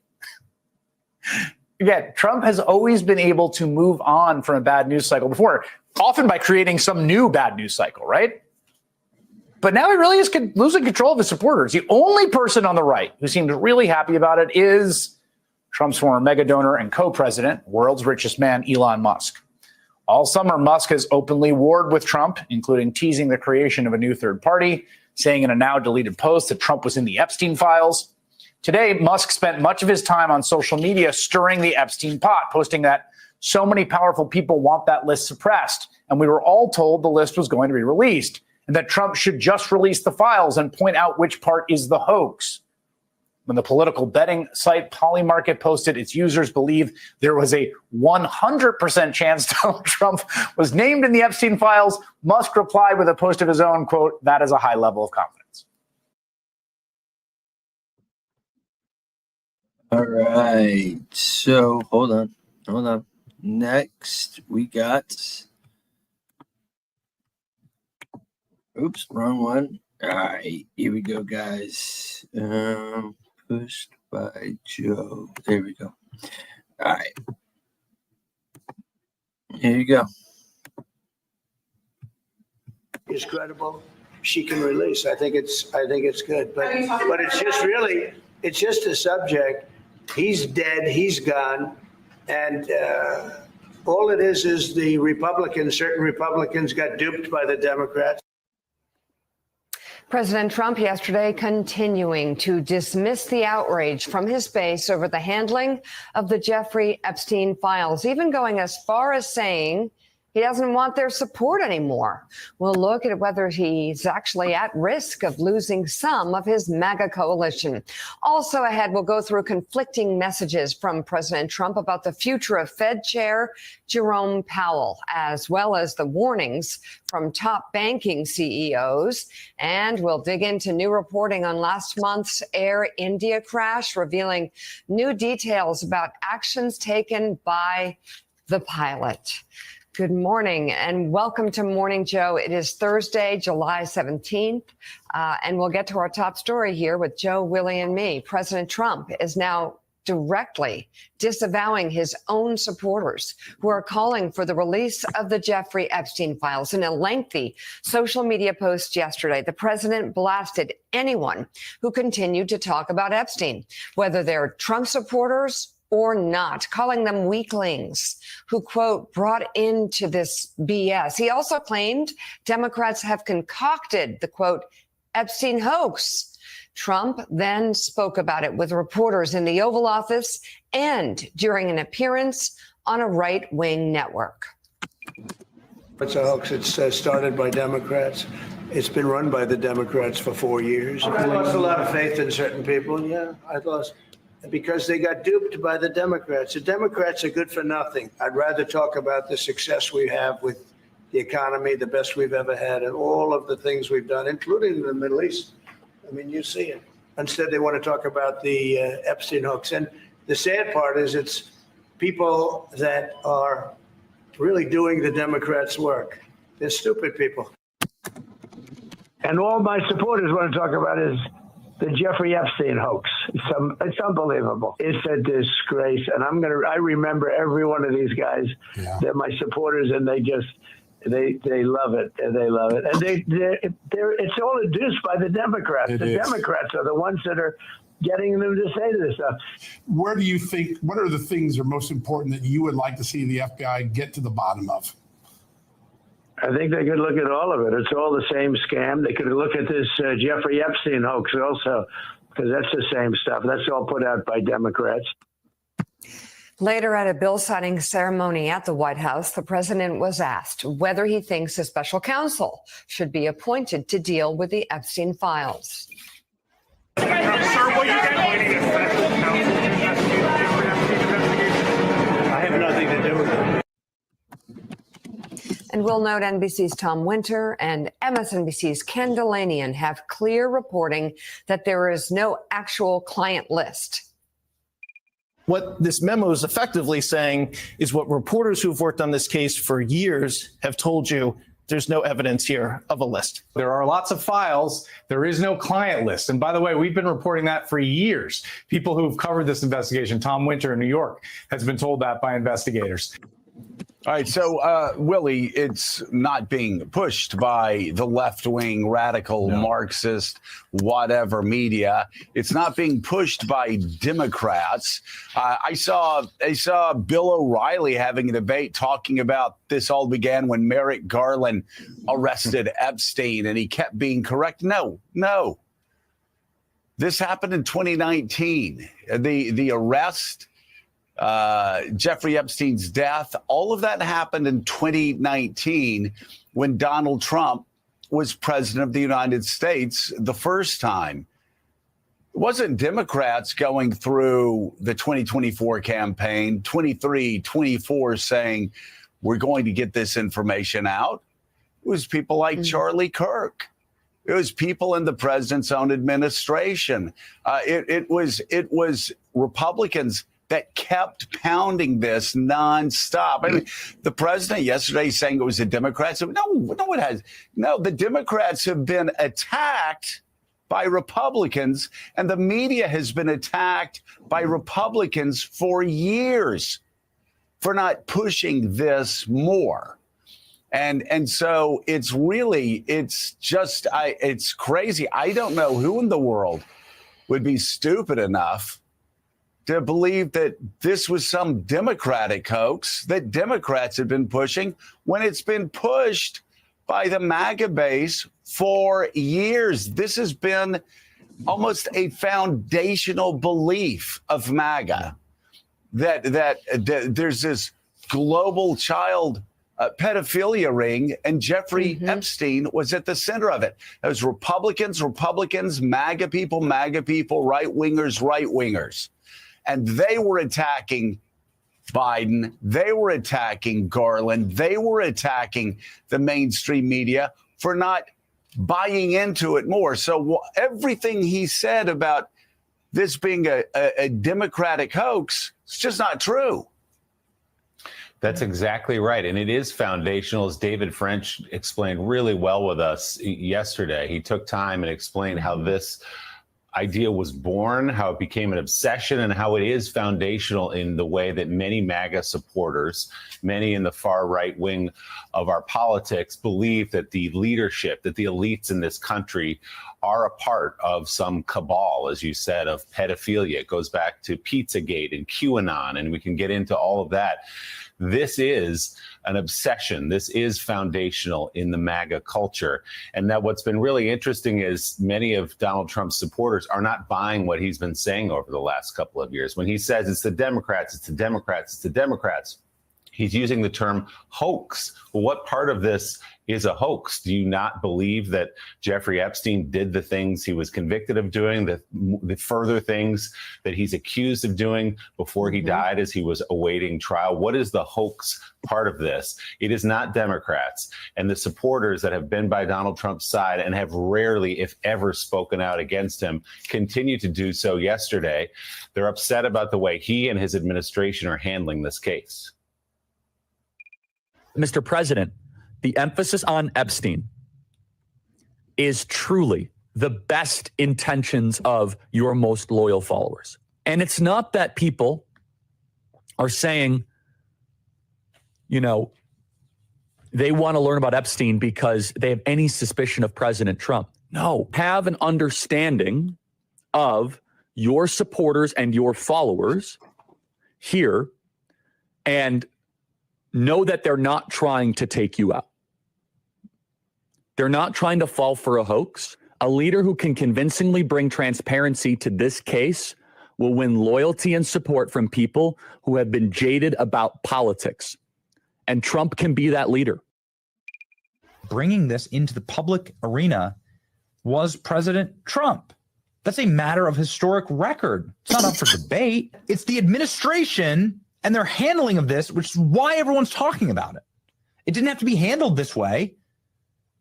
It's been abysmal, and people aren't satisfied. And that's what all available polling shows. I find it stingingly ironic that Trump compares all of these things to these hoaxes. And the reason we know they're hoaxes is because evidence was released. If you talk about this, I'm going to excommunicate you. Well, you're not the Pope, bro. I mean, you're not speaking from the throne ex cathedra. Anyone who disagrees with anything I say is banished. And I'm not saying Trump land is a cult. The Democrats are the cult of hating reason and logic and common sense. But when Trump starts behaving like that, it starts getting into cult territory. Charlie Kirk, Benny Johnson, and there, Alex Jones. Trump's former national security advisor, Michael Flynn, joined the chorus as well, posting a lengthy statement on social media, pleading with the president to reconsider his stance on this case. Joe, so there you have it, some of the most powerful voices in the MAGA movement, ranging from Charlie Kirk, who really speaks to young members of the MAGA movement, to the very most extreme in Alex Jones and InfoWars, saying, we don't like being told we're stupid for wanting transparency about something we've been obsessed with for years and years and years. Well, yeah, and I mean, you're also hearing it from from all across conservative media. You're hearing it from Megyn Kelly yesterday. She interviewed Mark Halperin, talking about, well, this just doesn't make any sense at all to be attacking supporters and to be saying that they're stupid, that he doesn't want their support, and then saying that they're buying into a Democratic hoax that everybody knows wasn't a Democratic hoax, because these people with podcasts were the very people that were pushing it the hardest from 20, 21, 22, 23, 24.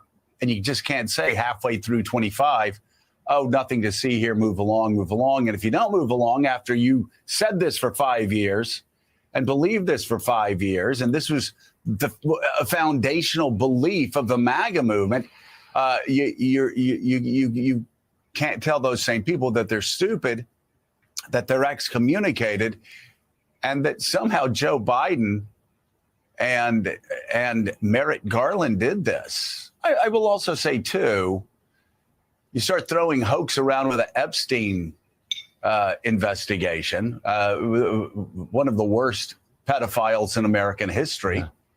And I don't think anybody doubts that.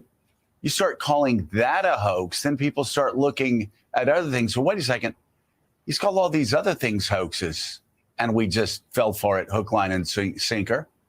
If he's now calling the fact that Jeffrey Epstein was a pedophile who got the richest and most powerful man in the world on his plane going to his island, if he's calling that a hoax now when we know it's not a hoax, what else is he not being straight with us about? So it's a very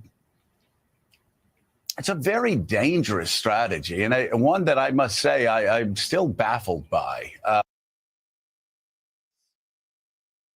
All right, there will be. I've got another one if the better one doesn't pop up. There you go. Boom.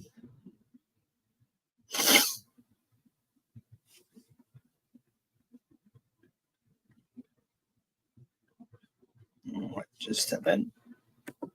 White House correspondent Garrett Haake has the latest on the divisions within MAGA world over the Jeffrey Epstein files. President Trump lashing out at his own supporters amid the ongoing Republican outcry over his administration's decision not to release Justice Department files related to convicted sex offender Jeffrey Epstein. I lost a lot of faith in certain people. Yeah, I lost because they got duped by the Democrats. The president dismissing the interest by some in the MAGA world in Epstein as a Democratic distraction and chastising those supporters as, quote, weaklings. It's all been a big hoax. It's perpetrated by the Democrats, and some stupid Republicans and foolish Republicans fall into the net. And so they try and do the Democrats' work. They're wasting their time with a guy who obviously has some very serious problems, who died 3-4 years ago. I'd rather talk about the success we have with the economy, the best we've ever had, and all of the things we've done, including in the Middle East. But the demands for public disclosure of Epstein-related evidence originated with some of the president's most outspoken supporters, some now serving in his administration, like FBI Director Kash Patel 2 years ago. Put on your big boy pants and let us know who the pedophiles are. This from the president's son. How is it that my father can be convicted of 34 crimes, but no one on Epstein's list has even been brought to light? And this was the president during the campaign. Would you declassify the Epstein files? Yeah, I would. All right. I guess I would. I think that less so because, you don't know. You don't want to affect people's lives if it's phony stuff in there, because it's a lot of phony stuff with that whole world. But I think I would. But last week, the Justice Department and FBI released a memo saying they had found no incriminating client list of Epstein's and no credible evidence Epstein blackmailed prominent individuals, and that they would make no further disclosure. Multiple federal law enforcement officials tell NBC News that memo accurately describes the findings of law enforcement in the Epstein investigation. The president saying it's up to Attorney General Pam Bondi whether to release the material. If she finds any more credible information, she'll give that too. What more can she do than that? I mean, honestly, what more can she do? And we do have bigger problems. We pressed him. Your Attorney General isn't here, your FBI leadership. Do you still have confidence in that team, sir? Totally. Now, some top Republicans are downplaying any GOP divide. I have confidence in the president and his team. But after an array of outspoken Trump allies demanded the files be made public, there are more calls for the government information to be released. The Epstein files need to be released. I would say make it all public. NBC's Garrett Haake reporting there. Let's bring in NBC News and MSNBC political analyst, former U.S. Senator Claire McCaskill, Pulitzer Prize-winning columnist and MSNBC political analyst Eugene Robinson, and NBC News senior executive editor for national security, David Rode. Good morning to you all. David, let's get into some of your reporting on all this. It also should be said that some of the subtext of the criticism from Donald Trump's own supporters, they haven't said it really out loud, but if you talk privately to some of them, they do wonder why Donald Trump personally is so defensive about this, why he's now calling them stupid and saying he doesn't want their support. There's no evidence that he's been implicated in any of this. He denies any wrongdoing. He has spoken over the years favorably about Jeffrey Epstein. Jeffrey Epstein has called Donald Trump a friend. So you do have some people, and these are supporters of Donald Trump, saying, Why are you so defensive? Why don't you want all these I'm files? sick of reading your little crybaby. I guess that's understandable suspicion given so Keep many crying, stories little that have been Sammy. told about Epstein Keep crying, little and so Sam. many conspiracy theories. But How long you our last, reporting, bro? and thank you for including earlier Let the you reporting cry by for a Tom Winter little and bit Ken Delaney, who I longer. work closely with, is that there isn't, a damning new client list. It's what was in Garrett's piece. And that there aren't much new more allegations, crime. at least And then regarding abusing young women against Donald Oh. Trump, that are somehow, being hidden here.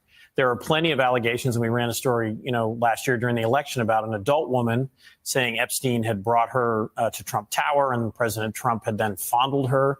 To be blunt, as according to her, Epstein watched, but that is public. And so we talked again yesterday with current FBI officials. These are not political appointees, and they said the memo is accurate. There is no client list. There is, dirt on President Trump, and no one else is being covered up. And they say releasing all these documents would possibly identify victims and cause other problems. But clearly, the administration has an enormous political problem here. They've got to release some documents. They've got to do something to, resolve the suspicion that they have stoked for years about this case. So, Claire, let's talk about the politics of this. It is so rare to have a MAGA backlash. I was talking to a person very close to President Trump last night who made the note that one of the things that really angered Trump is he feels like whether it was the lawmakers who rode his coattails to office or these podcaster types who have made a lot of money off of Trump's name. We know how angry Trump gets when he feels like people are profiting off of him. Those are the same people, in his estimation, who are betraying him now, who are not listening to his edict. Hey, stop talking about Jeffrey Epstein. Let's talk about the big, beautiful bill or whatever it might be. There's rare defiance here. What do you make of this sort of new moment? Well, the bottom line is these folks who are making money off Trump are doing so because 83% of the Republican base agree that this is a problem. Trump is in denial that he has got to revolt. And I mean, this is just maybe some basic advice. When you're in that kind of situation politically, probably not a good idea to call all your supporters stupid because they know he has been part of feeding this monster. And now the monster is strong and it believes what he has said and what his supporters have said for years. And to say to them, don't believe what I've said for years. Don't believe what my son has said. Don't believe what all my supporters have said. Don't believe what Bannon and Loomer and all of that cast of characters have said. Just forget all of that. And that's insulting to people. So he is insulting his supporters that have microphones. That's a dangerous thing for him to do. I mean, he is, talk about high on your own supply. That is Donald Trump right now. So Eugene Robinson, I mean, there's probably a limit to how far this rebellion will go. We saw Congress, Senate passed the rescissions bill. Like that was basically doing Trump's bidding. They abdicate more of their own power to him and his spending priorities. But yet he can't quell this, at least not yet. Yeah. And it seems like each and every day, another shoe drops, more questions are asked. And for the very first time, he is facing, something of an intra-party revolt. Yeah, it doesn't seem that this, at least yet, transfers into any other issue. So, yes, they passed the rescissions bill. He got his way there. But it was just a fascinating moment when last weekend, after the president said, stop talking about this, people like Charlie Kirk said, okay, I'm done with it. I'm not going to talk about it anymore. And then they immediately started talking about it again as the week began because his listeners, that's what they want to talk about. The Republican base, that's what they want to talk about. That is, you can't fight your entire base that way. If the base is that convinced, 83% convinced that you're hiding something and that that you're not being honest. So what is Trump going to do now? Is he going to say that, well, you know, my FBI director, Kash Patel, he's crazy. You know, all that stuff he said over all those years about the Epstein case is crazy. Pam Bondi, she's crazy. She was just lying when she said she had the Epstein files on her desk. I mean, how does he kind of talk his way out of this? His only solution is just to bluster and say, stop talking about it, move on. And that's not happening.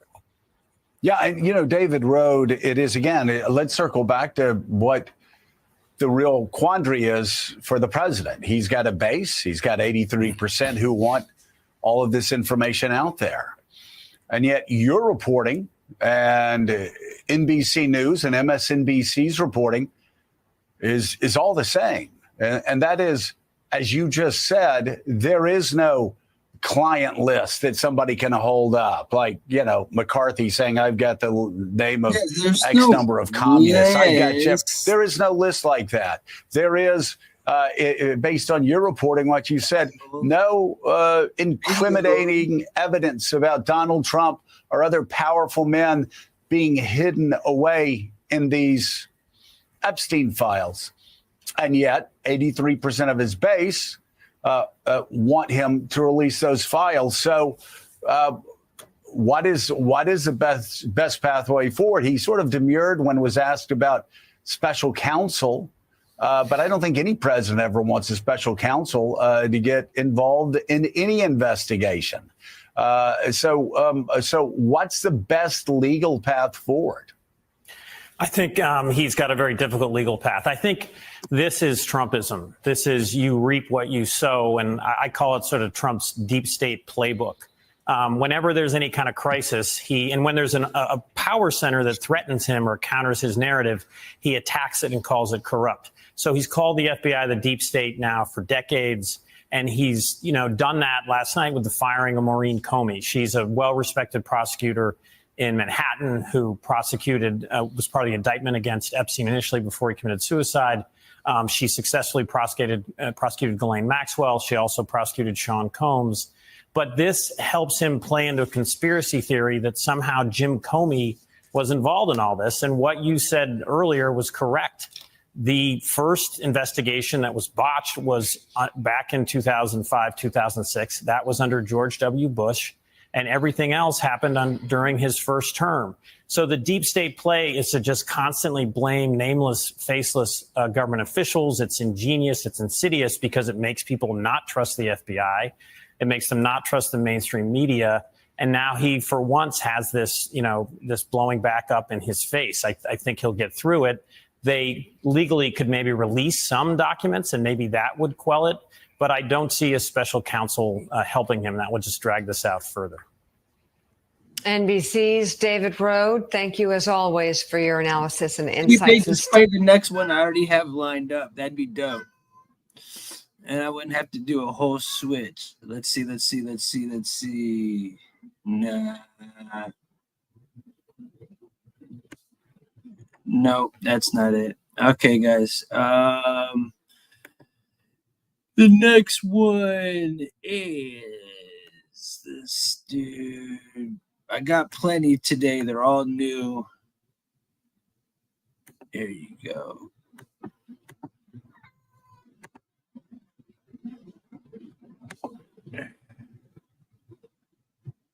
Trump and stupid in the same sentence, but not in the order you might expect. Not in the way I'm not doing all those them. two words used. I'm on not this program using all many times one before. source. Because I'm gonna go today down the list. is the day when Donald Trump finally said something that, now that he's actually said it, kind of seems inevitable. It is an historic turn for Donald Trump. It is a brand new use of the I word put a lot of stupid people in the jizz corner. by Steggy. Donald Trump. And it is the most important Trump usage of the word stupid ever. Because today, for the first time, Why'd Donald you Trump delete called that? It's all right, bro. Republicans stupid. And he means millions of them. That was his word. for Republicans who have been religiously devoted to him, Republicans who think of him as chosen by God. Donald Trump turned on those Republicans today and called them stupid and said the thing that no smart politician has ever said before. Ever. Donald Trump said, I don't want their support anymore. I have often said on this program and elsewhere that no one insults the intelligence of Trump voters more than Donald Trump. No one thinks less of the intellectual capacity of Trump voters than Donald Trump. And he has always proved that in the way he pathologically lies directly to them about things that they know are not true. Donald Trump has always thought that he can do that to his supporters because he believes that they are not, in Donald Trump's mind, the kind of sharp people that he was trying to deal with in New York in his business career. Now, I have never once been able to predict what could separate the most fervent Trump supporters from Donald Trump, what could possibly get Donald Trump to publicly call them stupid and say, I don't want their support anymore. They never seemed to mind being lied to about tariffs. Trump supporters never seemed bothered by the nasty intellectual insults he used to hurl at them at his campaign rallies and his speeches when he told them that other countries would pay the Trump tariffs that they were going to have to pay. They never seemed excited about the Trump tariff passages in those speeches, but they were never bothered by Trump's public insults of them based on Trump's belief that not one of his voters knows what a tariff is. That insult didn't bother Trump voters, apparently. No political opponent of Donald Trump has been able to do anything that could separate Donald Trump from Republicans, get Donald Trump to call Republicans stupid and say, I don't want their support anymore. The only person who could do that is the person who said he was Donald Trump's closest friend for 10 years and who killed himself in prison while awaiting trial on federal charges of sex trafficking. Jeffrey Epstein, the person standing beside Donald Trump in that blue shirt in that video right now. Jeffrey Epstein is the name Donald Trump never wants to hear. But Donald Trump's problem is the Jeffrey Epstein scandal that now surrounds Donald Trump and the Trump administration is very easily understood by reporters and the public and Trump voters, and people are paying attention to the name Donald Trump doesn't want them to ever hear. A new poll shows that 62% of registered voters are closely following the news about the Epstein files. 63% disapprove of Donald Trump's handling of the Epstein files, with 17%, only 17%, approving of Donald Trump, saying there's nothing to see here. No one causes more problems for Donald Trump than Donald Trump. And so Donald Trump's first solution to his Epstein problem was to try to change the subject with new tariff announcements every day or utter absurdities that are very simple and easy to understand that Donald Trump would say if he believed that Republicans' attention could be diverted because, as Donald Trump said today, they are stupid. That's his belief. And on the belief that they are stupid, last week, Donald Trump went back to a long-held target of his, Rosie O'Donnell, saying in a social media post, I am giving serious consideration to taking away her citizenship. There is no way Donald Trump could take away the citizenship of a natural-born citizen, Rosie O'Donnell. That's hilarious. Donald Trump knows that. But that was Donald Trump's idea of the moment, of how to change the subject from Jeffrey Epstein. It obviously failed spectacularly, but it did provoke a video response from Rosie O'Donnell yesterday from her new residence in Ireland, in which she said, quote, I'm safe here in Ireland. I'm out of the reach of the tangerine Mussolini. And I gotta say, as nicknames for Donald Trump go, Tangerine Mussolini is a possible winner, and it certainly gave Rosie O'Donnell the win in her latest exchange with Donald Trump.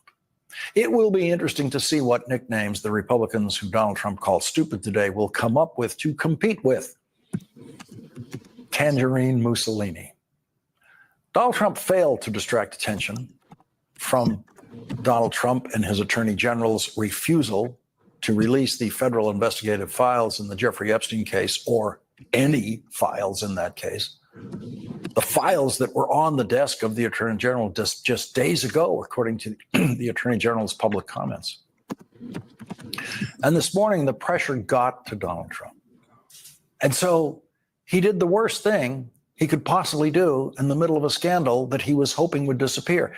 He wrote a long social media post about the scandal, about the Epstein files. Donald Trump gave the story much more fuel today, and he kept doing it all day, which is exactly the opposite of what a smart person would do in Donald Trump's position. And once again, Donald Trump distinguished himself as the vulgarian that he is in the presidency by using profanity in his written public posting. And for some reason, putting the profane word in quotation marks in that weird way Donald Trump randomly and incorrectly uses quotation marks. And I mention that because if any other president had ever used that word in writing in public or verbally in public, the news media would rightfully explode over the use of that word and the collapse of presidential propriety. But this is the Trump era, and every standard of decency and accountability has been lowered for Donald Trump and for Donald Trump alone. Donald Trump, in his long post this morning, blamed the scandal about the Epstein files, of course, on the Democrats, saying, quote, their new scam is what we will forever call the Jeffrey Epstein hoax, and my past supporters have brought into this bullcrap, I'll call it, hook, line, and sinker. They haven't learned their lesson and probably never will, even after being conned by the lunatic. Yes, they have been conned by the lunatic for many years now, but Donald Trump wasn't actually referring to himself when he said that, and it was just my artful edit that let it sound that way for a moment. What he actually said was, even after being conned by the lunatic left. Donald Trump ended that social media rant against Republicans, saying all these people want to talk about, with strong prodding by the fake news and the success-starved Dems, is the Jeffrey Epstein hoax. Let these weaklings continue forward and do the Democrats' work. Don't even think about talking of our incredible and unprecedented success, because I don't want their support anymore. Weaklings. Donald Trump is calling Republicans stupid weaklings. And as of today, he doesn't have the support of the people he calls stupid and weaklings. But it will take some time to know if Trump's loss of their support is permanent. Calling them stupid and weaklings probably won't help Donald Trump. Mr. President, I know you want to move past all this intrigue over the Epstein files, but I do want to ask you to clarify something you said this morning. You said this was all a hoax. Has your attorney general told you this was a hoax? What evidence have you seen? No, it's not the attorney general. No, I know it's a hoax. It's started by Democrats. It's been run by the Democrats for 4 years. You had Christopher Wray and these characters, and Comey before him. And it's a bad group. It started, actually, look at the Steele dossier that turned out to be a total hoax. The 51 agents, the intelligence, so-called intelligence agents, it was a hoax. It's all been a big hoax. It's perpetrated by the Democrats. And some stupid Republicans and foolish Republicans fall into the net. And there you have Donald Trump's description of stupid Republicans and foolish Republicans. And he kept going. Instead, they want to talk about the Epstein hoax. And the sad part is it's people that are really doing the Democrats' work. They're stupid people. They're stupid people. He's talking about Republicans. And no, the sad part is not that we're talking about the Epstein files. The sad part is what happened to those little girls when Donald Trump's friend, Jeffrey Epstein, got his hands on them. Michael Flynn served 24 days as Donald Trump's first national security advisor before being fired by Donald Trump and then convicted of federal crimes for which Donald Trump, of course, pardoned him today. Michael Flynn wrote this on social media, addressed directly to Donald Trump. I hesitated to write this, however, with the utmost respect and deference to you for all you've withstood. Few know it better than me, what the deep state can do when they want to turn on a person. The Epstein affair is not about who killed him or if he committed suicide personally. I'm glad this known pedophile is dead, but neither is this a hoax. This issue goes beyond all that. There are millions of Americans who've overwhelmingly voted for you to be our president, and we want you to be massively successful. No one more than me. All we want at this stage is for a modicum of trust to be reestablished between our federal government and the people it is designed to serve. That's all, period, exclamation point. An element that is of great importance surrounding this Epstein affair is the fact this man was a known pedophile, had a list of clients who represented the upper crust of society and likely did untoward things to children on his island, in his homes in New York City and New Mexico, and maybe elsewhere. He was convicted of it, regardless of what class of society abuses and commits crimes against children. It is never acceptable. This is where this argument went off the rails. It is not about Epstein or the left. It is about committing crimes against children. If there are leaks inside of our country that have committed crimes against children, shame on them. They must be held accountable. A sampling of Trump-supporting media today was not supportive of Donald Trump on the Epstein files. Alex Jones spoke directly and hysterically to Donald Trump on his program. You have put the gun in your mouth and ours collectively. Stop it. Stop it. Stop. Stop. Stop. For God's sakes, don't attack your constituents when they have morals and aren't robots. Jeffrey Epstein killed himself before trial, but his co-defendant and co-conspirator, Ghislaine Maxwell, went to trial in 2021. She did not testify. The prosecution called 24 witnesses over 10 days of testimony, including 4 of Jeffrey Epstein and Ghislaine Maxwell's victims. At the time, the Associated Press reported, quote, the first 3 women testified as Jane, Kate, and Carolyn. First names are pseudonyms intended to protect their privacy. The last was Annie Farmer, who took the witness stand using her real name. Jane said she was 14 when she met Maxwell and Epstein at a music camp where Epstein was a benefactor.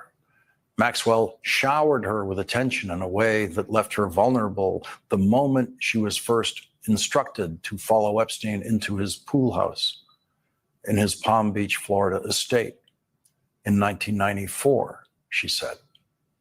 When he began to sexually abuse her, I was frozen in fear, she said.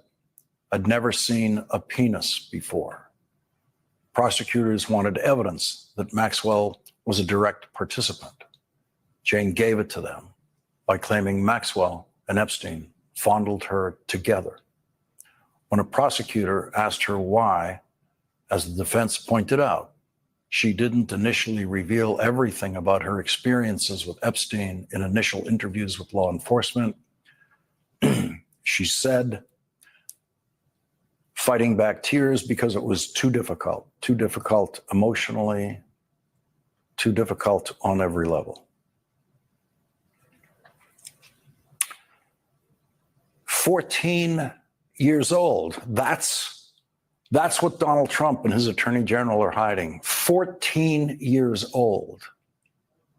The investigative files on a man who Donald Trump said he knew for 15 years, a man who said he was Donald Trump's closest friend for 10 years and who raped that child when she was 14 years old. They are protecting that man in the grave and who knows who else.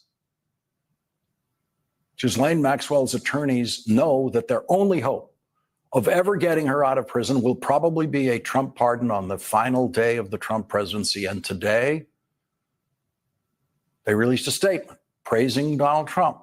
One of Ghislaine Maxwell's lawyers said this about Donald Trump: he's the ultimate deal maker, and I'm sure he'd agree that when the United States gives its word, it should keep it. With all the talk about who's being prosecuted and who isn't, it's especially unfair that Ghislaine Maxwell remains in prison. And to deepen the mysteries that live in and around the Epstein files, new reporting indicates that there was a gap of 3 full minutes on the video recording of the door of Jeffrey Epstein's jail cell on the night that Jeffrey Epstein killed himself. The 1-minute gap had been previously reported in that video, but new analysis by Wired indicates the actual gap is a full 3 minutes. That's one of many elements of the case that indicate that there remains much to investigate in this case. It's a case that never went to trial.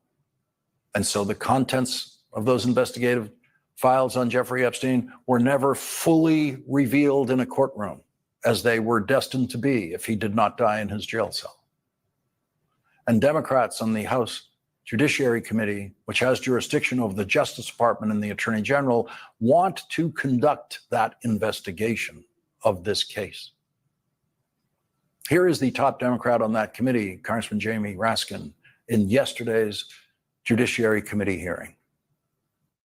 There's something that everybody here, at least I used to think, agreed with, which is let's release the Epstein files. That guy is a child sex offender who's convicted of it and then took his life before the larger trial could take place. His associate, Ms. Maxwell, is in jail for 20 years. The whole country is saying, release the files. That's what Donald Trump said. That's what J.D. Vance said. That's what the Attorney General said. That's what the FBI director said. And now suddenly they want to sweep the whole thing under the rug. Why don't we have a real hearing with real government officials talking about the government and talking about a real investigation with the real problem, which is the nationwide crisis in the sexual abuse of children and human trafficking? Why don't we do that? I yield back to you, Mr. Chairman.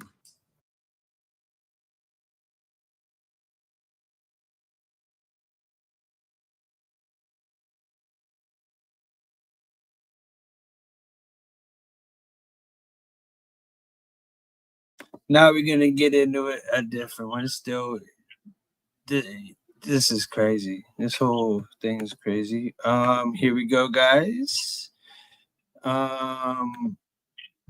Here we go. This is not NBC. Still, as we have been over the last several days, on the internal fights playing out amongst supporters and allies of President Trump over Jeffrey Epstein here. Well, Fox News' chief White House correspondent, Mike Emanuel, has a look at that very fight. Let's watch. Would you declassify the Epstein files? Yeah, I would. That was then candidate Trump a year ago on the push for the FBI to release classified info in its investigation into the late accused sex trafficker, Jeffrey Epstein. Now, President Trump is pushing people to move on, including those in his own party. But I don't understand why the Jeffrey Epstein case would be of interest to anybody. It's pretty boring stuff. He's dead. He's gone. And all it is the Republicans, certain Republicans got duped by the Democrats, and they're following a Democrat playbook. But the president's change of tune is now threatening to fracture part of his MAGA base. Trump taking to Truth Social Wednesday, labeling those still talking about it his, quote, past supporters. A DOJ memo last week insisted there was no evidence that Epstein maintained a list of influential clients. That didn't sit well with those who've long alleged the government is hiding something. Release the Epstein files, am I right? Yeah. The push for more transparency is gaining steam on Capitol Hill, with the House Speaker weighing in Wednesday. You need to have all of the credible information released for the American people to make their decision. We trust the American people, and I know the president does as well. So far, President Trump has deferred to Attorney General Pam Bondi on what if any, information to release. In Washington, Mike Emanuel, Fox Do I News. still need to hit yes? So let's bring into the conversation our friend there, politics editor at the Washington Monthly, Bill Scher. He joins me. Bill, good to see you here. So first off, let's go back to 2015, 2016. Donald Trump said on the campaign trail at that time, he could stand in the middle of Fifth Avenue, shoot someone dead, he wouldn't lose any support. He's losing support now over the Epstein saga here. Is Teflon Don wearing thin, Bill? Well, this is the one development that does seem to really weaken the MAGA coalition. There's always times where his support has waned in the sort of center-right folks. But MAGA folks seem to be truly upset about this, at least some. And I think that's because conspiracy theorizing has been a crucial ingredient to holding the MAGA coalition together. It helps Trump portray himself as outside of the establishment. I'm someone who's going to infiltrate the establishment. I'm going to expose the secrets. I'm not going to be kowtowed or co-opted by the deep state.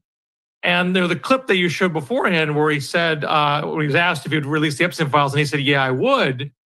That's how that segment aired when it first aired in June during the campaign. But he actually said some stuff afterwards that hedged. He said, I guess I would. I think that less so compared to other conspiracy theories he was asked about, JFK and 9/11. I think that less so because you don't know. You don't want to affect people's lives if it's phony stuff in there. Because it's a lot of phony stuff with that whole world. But I think I would, or at least, I don't know about Epstein as much as I do the others. Something about the way he died. It'd be interesting to find out what happened there, because that was a weird situation. The cameras didn't happen to be working, et cetera, et cetera. But yeah, I'd go a long way toward that one. So it's a bit of a word salad. But he had a hesitation from the jump that was not widely understood and accepted by hardcore MAGA people. They expected the full Epstein file. His Pam Bondi and Kash Patel indicated they were going to get it over the last 4 months, and now they're not. And this really unsettles folks who thought, hey, I thought you, Donald Trump, were going to reveal the conspiracies, and now you're going to be part of the conspiracy. That doesn't sit well with them. Yeah, Bill, I want to kind of highlight that point here. Trump is becoming, in the middle of all of this, what his supporters and acolytes, to what they say and what they claim, are trying to fight. The alleged deep state, the cabal of big government, the elites. And because Donald Trump has been so recalcitrant about this and hesitant to go any further, it's almost as if he's now become part of the conspiracy, or at least he's now the central character, because he wants this to go away and he doesn't want to release anything else. Now his supporters think he's in on it. And I think to the point you were trying to allude to earlier, Trump has always said, from going back to the first campaign, that his supporters would stick with him no matter what, with the Fifth Avenue shooting hypothetical as an example. And he's been proven right on that point time and time again. So you can understand why he thinks he could do it one more time and just tell his people to shut up and move on. There's nothing to see here. And what we've gotten back anecdotally so far is that this time is different. This is not like the others, because they thought they were on the same page that there is a Jeffrey Epstein conspiracy and Donald Trump was going to be the guy to reveal it. And if he's not revealing it, why is that the case? Now, I don't want to act like I'm a conspiracy theorist here. I'm not suggesting that there's an actual cover-up involved, but I do think that's why you're seeing this severe agita amongst those in MAGA world. So, before I can ask this question, I have to ask the first question, because I wanted to ask you this: why wouldn't he release everything?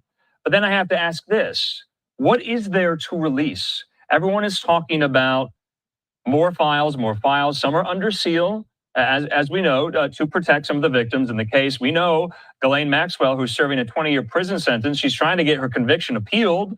That's one of the reasons here. Also, we also heard from Pam Bondi last week and Kash Patel. There's no client list to speak of here. So what do they want released?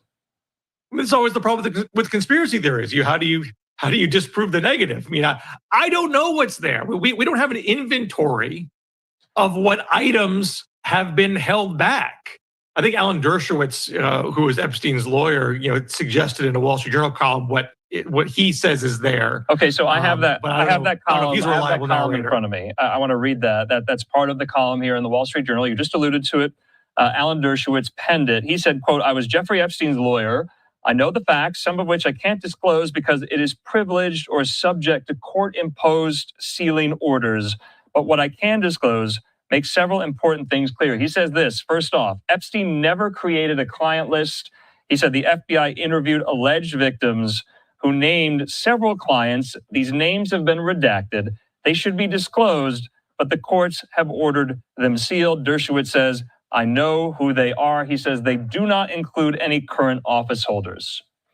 Now that goes to the question, Bill, that just because a name is redacted or in some unsealed filing, that's guilt by association. That's not guilt in the court of law, is it? If you had any affiliation with Epstein, you went to a dinner party with him, maybe you were on his plane, maybe you went to his island, maybe you met him once. That seems to kind of be the scope, the continuum of the Epstein relationships that so many people are seeking. It would be understandable, if politically uncomfortable, to say there are people who were named in the course of the investigation by potential witnesses, and it would not be appropriate to release those names because we don't have enough evidence to indict them. It would give a veneer of guilt unfairly in the court of public opinion. And as a matter of principle in law enforcement, you don't drag people's names through the mud unless you have all the evidence and you're ready to prosecute. But saying as much would feed the conspiracy beast that you're hiding something. But that would at least be a principle that I think commonplace reason not to release names.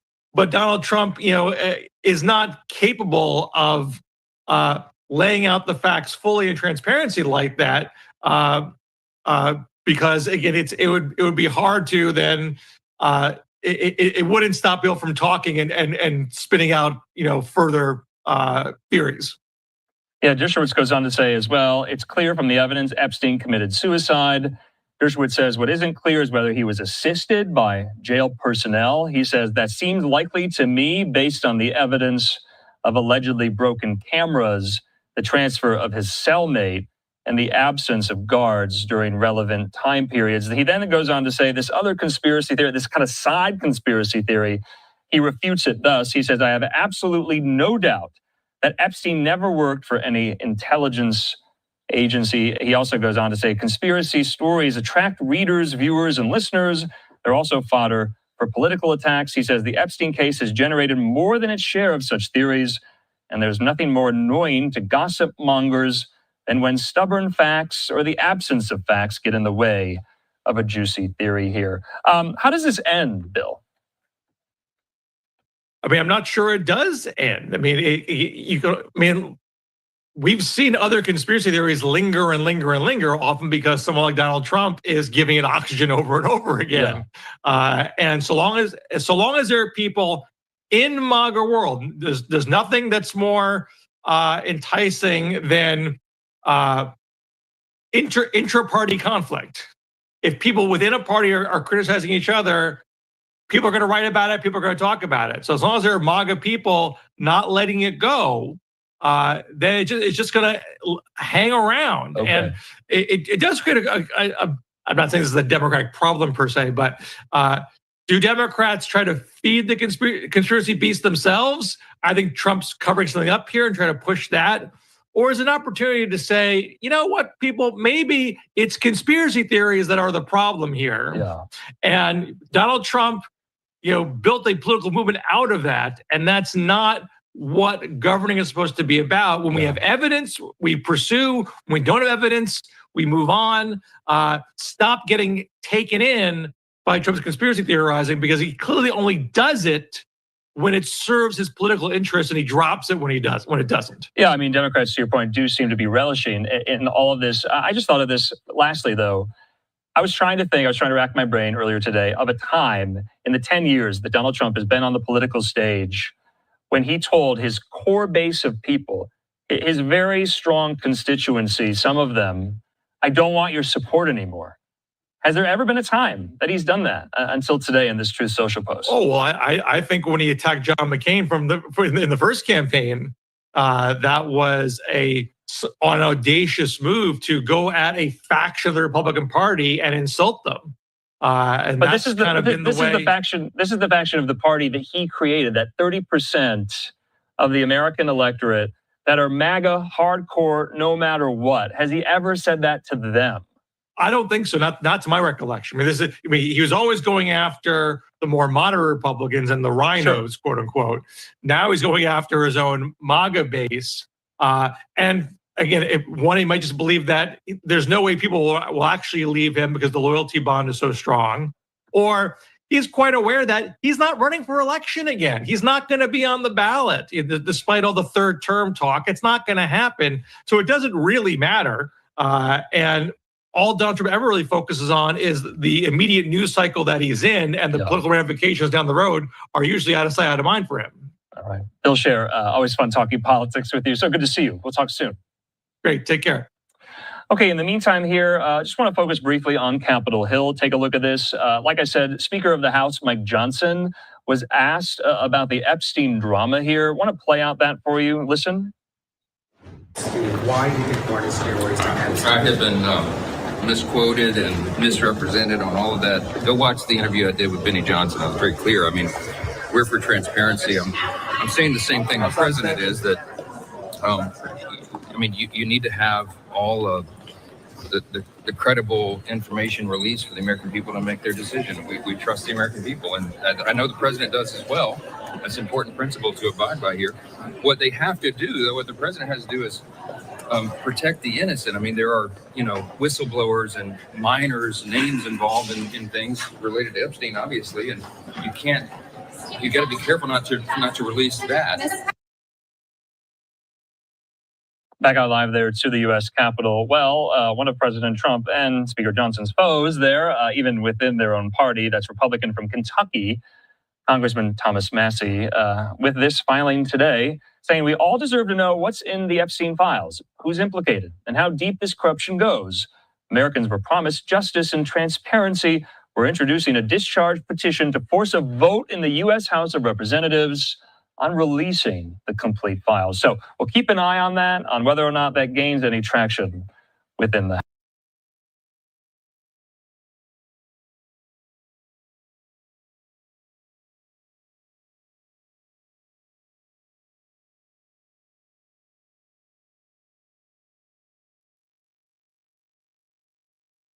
And the more he shuts it down, the more people are going to ask questions and demand answers. He posted on Truth Social today, calling it a scam and a hoax. He said, my past supporters have bought into this BS hook, line and sinker. But Donald Trump has spoken again about this because he keeps getting asked by reporters. He's trying to shut it down, but he did say that he believes all credible files should be released. But I don't understand why the Jeffrey Epstein case would be of interest to anybody. It's pretty boring stuff. It's sordid, but it's boring. And I don't understand why it keeps going. I think really only pretty bad people, including fake news, want to keep something like that going. But credible information, let them give it. Anything that's credible, I would say let them have it. It seems as though he's losing control of this story because he's comparing the Epstein list to other deep state hoaxes. But as you pointed out, we got plenty of evidence and information to get to the bottom of this and get to the bottom of the truth for that to be revealed. People on both sides, as you say, want answers. It's what the American people had been promised, and this administration has really failed to deliver. It's interesting, Attorney General hit back at reporters when she was asked about the tensions between herself and Dan Bongino. This is her response. Is there disruption at the leadership of DOJ and the FBI with your relationship with Dan Bongino that is affecting the operation?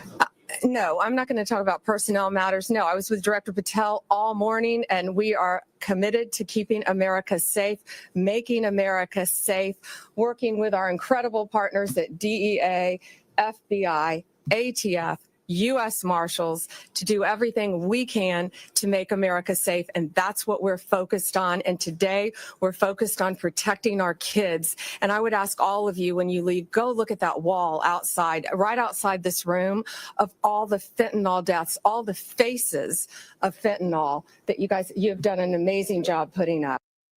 She didn't say Dan Bongino's name there. She just referred to Kash Patel. What are you hearing of what's going on behind closed doors? Is everyone still fighting? Yeah, Gabriella. I mean, at the end of the day, what appears to be one of the bigger issues when it comes to the interconnections of DC is that, different than any other administration we've seen before, we're seeing a lot of loyalists be in these positions in the government. And it's no secret that a lot of these individuals are also close friends even with the individuals that have, say, large X accounts that also are, talking heads or journalists or commentators on television. So another piece of this puzzle is that it appears that the administration is still operating and confiding in the ways that these individuals would have before they got into office.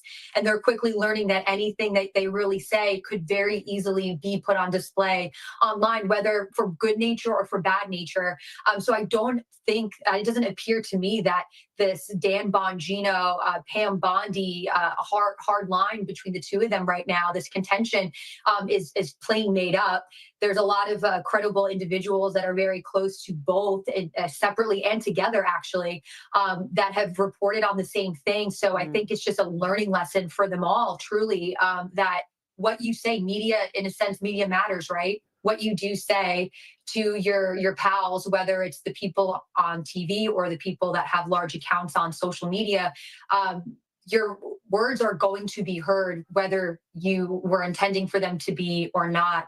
And so for something like this, especially when, again, this is an issue that both the base and individuals that maybe necessarily didn't even jump on the MAGA train from the get want answers to. Absolutely. This is where kind of culture and politics collide. So there's no hiding in this sense. And she's got a lot of work to do to kind of, make right or wrong. Bongino at the same time, too. I think that's where the frustrations come from, because his show highlighted a lot prior to him joining into the government role he's in, was a huge highlight about Epstein. And so, again, Trump himself, too, really having to come face to face with something that's one of the very few times where the administration kind of makes a hiccup that just simply can't be ignored. They do a lot of course correcting, and they did it a lot in the first term, but this is just one of those things. You just can't let it go. This transcends beyond politics and more of a bigger question of, does the government kind of think we're stupid and we're just going to be okay with a memo being dropped on the 4th of July weekend? I mean, that even in of itself, whether you want to say that there was nothing in this, and, we can go through semantics, talk about Epstein's history, talk about what the deal was with that, whether it's justifiable or not, that video being doctored or having the minutes being pulled, or whatever. Let's talk about that video. Wired is reporting that the Jeffrey Epstein prison video that was recently released by the DOJ had almost 3 minutes cut out, not 1 minute that was originally reported. So this was the only functioning camera near Jeffrey Epstein's prison cell the night before he died. And the video was released last week as part of the Trump administration's commitment to fully investigate Epstein's death. But this has just raised more questions about how the footage was edited. Yeah, absolutely. Just looking at the footage that they put out and, even comparing it to, say, the image, the one sole image that was put out of the Epstein cell back when he allegedly committed suicide, the footage doesn't appear to reflect that photo that came out years prior. So one is factual, one is not, or neither true, or, what's going on there. I think that just adds an extra element of more questions that just need to be answered. And there is this little bit of fear, right, of if the government gives you more answers, and does there become an uproar? Can the public handle the truth? But at some point, we are almost so desensitized from the truth. We spent how many years in our country accepting what our higher individuals, our government officials have told us. And that was the whole point in the birth of the MAGA movement. Yes, Trump wears the MAGA hat, quite literally and, physically and figuratively. But there's an America after Trump. And so I think we almost got comfortable in not asking questions and just having more trust in these people of power.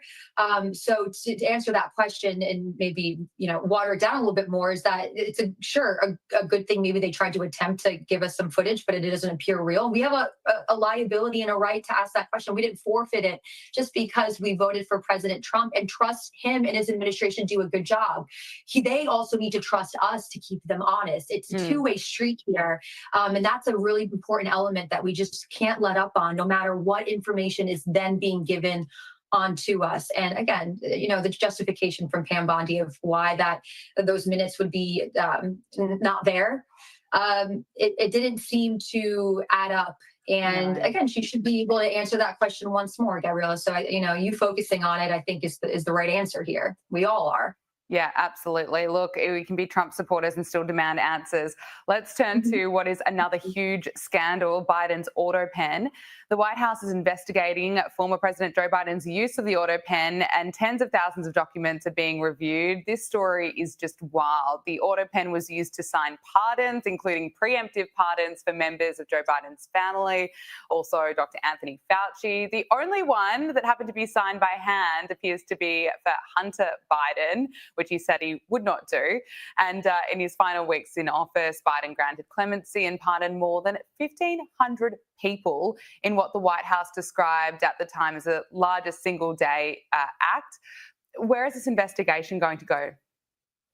Oh, well, it shouldn't stop. I can tell you that much. I actually, when I worked at the White House, I had several roles, but one of my final official roles over at the White House was one of which had auto pen privileges. So I know the process very well. And I can tell you that there are individuals, there are two offices that are completely apolitical that stay between each administration. One is the executive clerk's office. They're the ones that handle from start to finish every single thing the president signs. And then the other element, the other office, is the actual Office of Records Management that physically mans the auto pen. Both of those offices are still intact. They maintain and are responsible for all the historical elements of the presidential executive power. They know who is utilizing the auto pen, because once the whole process is delegated in writing. And so it would begin that process by the staff secretary. And when the staff secretary starts an email thread, it has the executive clerk's office following the whole entire process with the Office of General Counsel, being the White House lawyers, and any other entities that need to be involved utilizing Joe Biden, in this case, Joe Biden's signature. The very last action item in that email chain is now, it begins with the staff secretary and it ends with the staff secretary. The staff secretary saying, ready for AP. AP meaning auto pen. The executive clerk takes the document, produces it, prints it off on their own computer with nice White House bond paper, and walks all the way up to the highest floor, the 5th floor, over at the Eisenhower Executive Building, and hands it on over. Present, doesn't leave, hands it on over to records management, where they turn on the auto pen, and the clerk also signs their name on paper. So it's being cataloged as well in writing and in email who is touching the auto pen, who is part of this process. And I mentioned that, and just kind of a watered down version of exactly how that works, is because the last that we heard, right, was from GOP oversight calling in Neera Tanden, the second of 3 staff secretaries. And the staff secretary position in general is a very unsexy term, but it actually is one of the most important, most confidential roles at the White House. People don't really recognize that. It's revered as the nucleus of the administration. And so Neera Tanden being in that position, and then the third person being Stephanie Feldman, who took over for her, Neera Tanden was brought in by GOP oversight recently and said, point blank period, under oath, perjuring herself, saying, I don't know who authorized me to authorize on Biden's behalf the auto pen. Then all of a sudden this New York Times article comes out and Joe Biden says, it was me, and it was my chief of staff. And so now that we're starting to hear this overall cover up, which appears to be in pattern with politics in Washington, D.C. But now you have all three of these people, Biden himself, him saying his chief of staff was also involved in these pardons, that being Jeff Zients. And then again, as I mentioned, the staff secretaries all very guilty in this. And I point that out because you say, what's left of this? Well, for the auto pen in the Constitution, Section 2, Article 2, Section 2, it says that pardons and clemencies are non-delegable. So that means that power is not being transferred to any individual. For Joe Biden to say, and in this New York Times article, he thinks he's doing a good thing, covering his bases, saying, I approved these things. But he also said that he was delegating Jeff Zients, the chief of staff, to then put that pressure on to the staff secretaries, and then by default, those two offices that I say maintain that process of actually executing the auto pen. So this is a huge.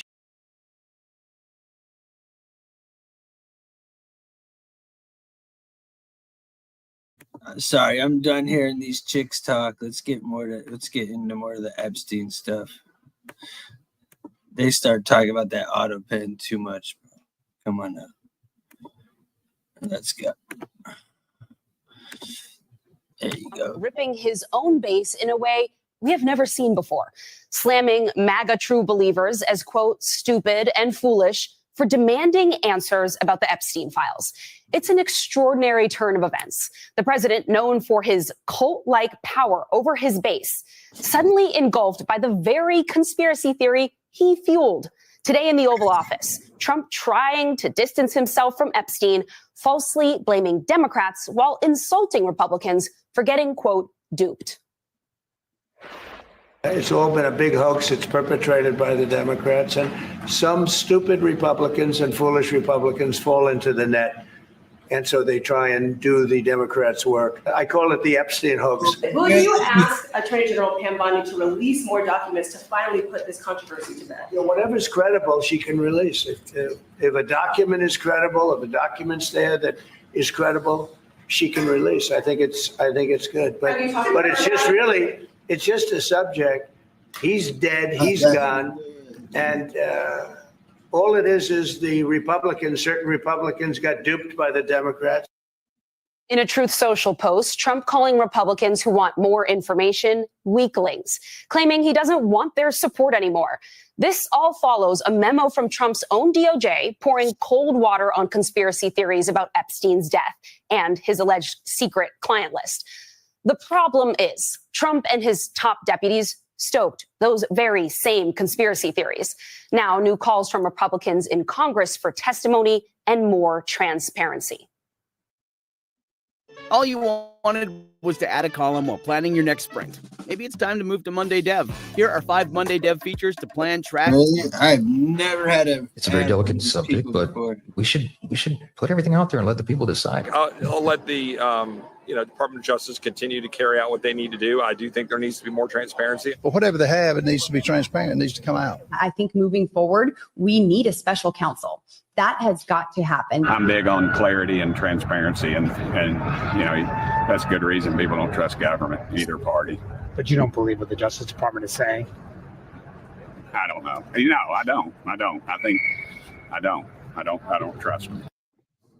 And we have Marjorie Taylor Greene calling for Ghislaine Maxwell to testify before Congress, and Lauren Boebert saying a special counsel should be appointed, and even floated Matt Gaetz, of all people, for the job. Meantime, inside MAGA's media ecosystem, while some figures are backing off the Epstein story, many others are still digging in. Right-wing personality Laura Loomer, who has direct access to Trump, warning the Epstein scandal could, quote, consume his presidency. Others weighing in. They've got videotape, and all of a sudden they don't. You have the director of the FBI on the show saying there's no tape. If there was, nothing you're looking for is on those tapes. Like, what? Why did they say there was thousands of hours of tapes of people doing horrible? Why did they say that? Right. Didn't Pam Bondi say that? I mean, we're getting flooded with hundreds of thousands of comments that are very unhappy about this. President Trump was elected primarily to go after the deep state. We want to go after the deep state. It seems like you think your base is stupid. That's how I feel. I feel like Trump thinks his base is stupid. That, my friends, is where we start. Donald Trump cornered by the most extreme elements of his base on a conspiracy theory that he peddled. Joining me now is Christina Greer, political science professor with Fordham University and author of How to Build a Democracy. Also with us, Rick Wilson, co-founder of the Lincoln Project and host of Rick Wilson's The Enemies List podcast. Rick, I'll start with you and what you make of this mess. Trump's followers, the MAGA base, they've forgiven him for so much over the years. I mean, take it all the way back to the Access Hollywood tape. So why is this the thing now that is sticking? He has had a decade of, as you point out, basically a free ride with his own base. They have taken all the abuse, the lies, all the chaos, the scandals, and basically said, we love this. This is what we wanted. But 10 years ago, the Epstein story and this QAnon-driven conspiracy theory of Pizzagate wired into the Republicans' brains that there was a global conspiracy by the Democrats of sex trafficking and child abuse and all this stuff. And it became a central part of the Republican identity. Trump's strongest followers again and again and again promoted this. Trump himself promoted it. Donald Trump Jr. promoted it. They all said, we need to know what's in the Epstein files so that we can go after the Democrats. When they say deep state, they mean the Democratic Party.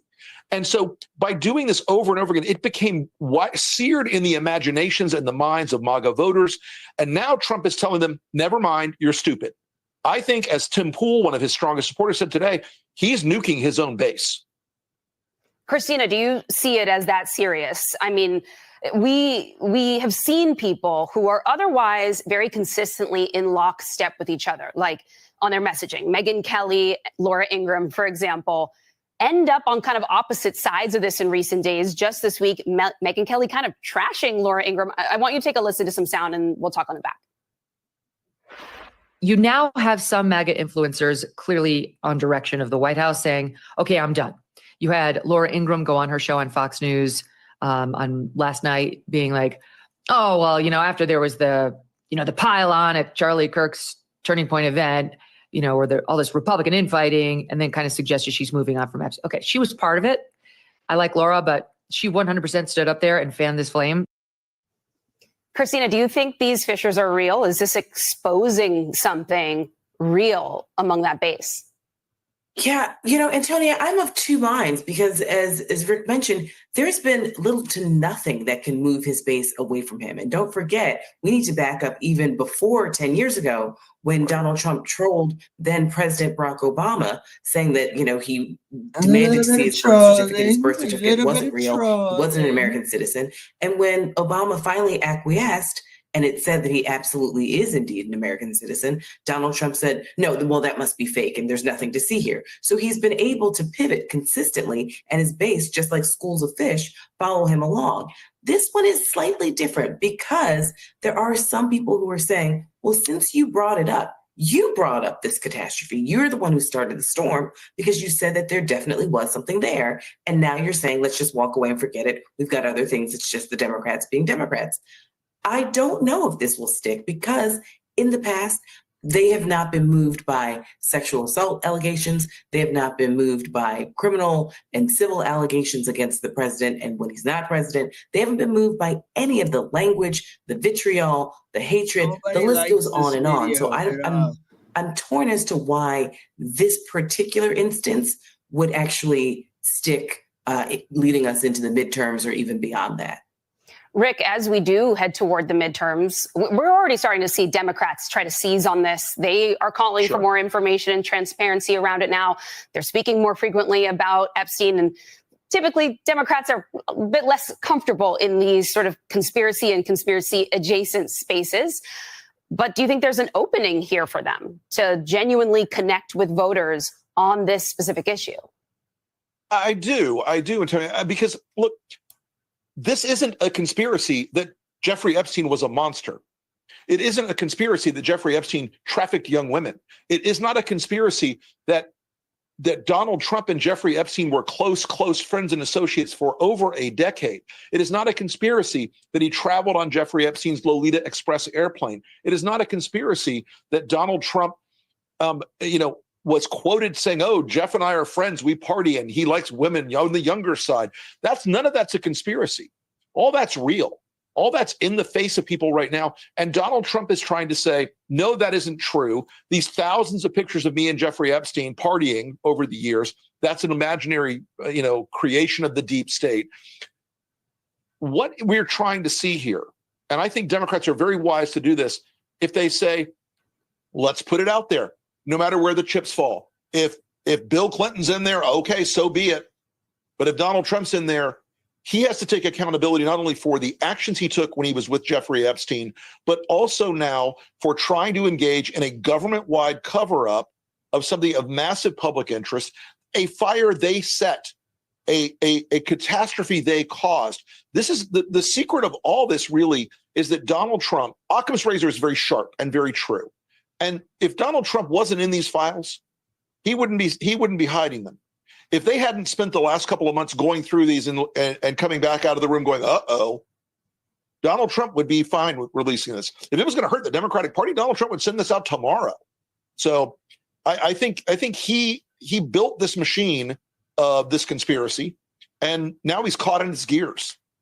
Christina, do you think Ohio drivers, do not pay your auto insurance bill until you hear this. If you are currently insured, drive less than...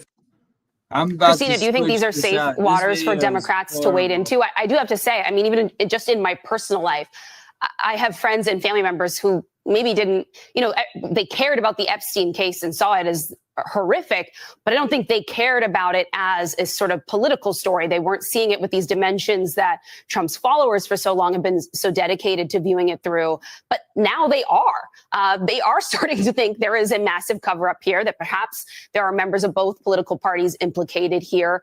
So what do you think the Democrats and moderates who don't normally engage in the space should or should not do with it?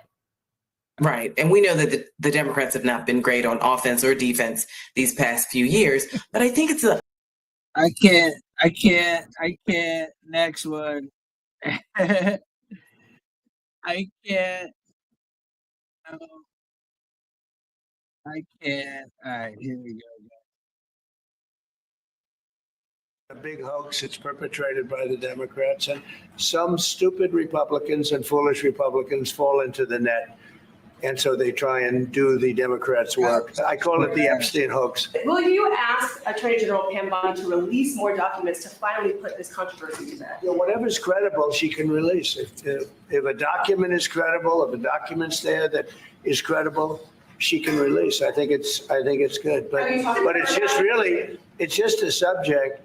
He's dead. He's gone, and. All it is the certain Republicans got duped by the Democrats. President Trump yesterday continuing to dismiss the outrage from his base over the handling of the Jeffrey Epstein files, even going as far as saying he doesn't want their support anymore. We'll look at whether he's actually at risk of losing some of his MAGA coalition. Also ahead, we'll go through conflicting messages from President Trump about the future of Fed Chair Jerome Powell, as well as the warnings from top banking CEOs. And we'll dig into new reporting on last month's Air India crash, revealing new details about actions taken by the pilot. Good morning and welcome to Morning Joe. It is Thursday, July 17th, and we'll get to our top story here with Joe, Willie, and me. President Trump is now directly disavowing his own supporters who are calling for the release of the Jeffrey Epstein files. In a lengthy social media post yesterday, the president blasted anyone who continued to talk about Epstein, whether they're Trump supporters or not, calling them weaklings who, quote, brought into this BS. He also claimed Democrats have concocted the, quote, Epstein hoax. Trump then spoke about it with reporters in the Oval Office and during an appearance on a right-wing network. It's a hoax. It's started by Democrats. It's been run by the Democrats for 4 years. I lost a lot of faith in certain people. Yeah, I lost. Because they got duped by the Democrats. The Democrats are good for nothing. I'd rather talk about the success we have with the economy the best we've ever had, and all of the things we've done, including in the Middle East.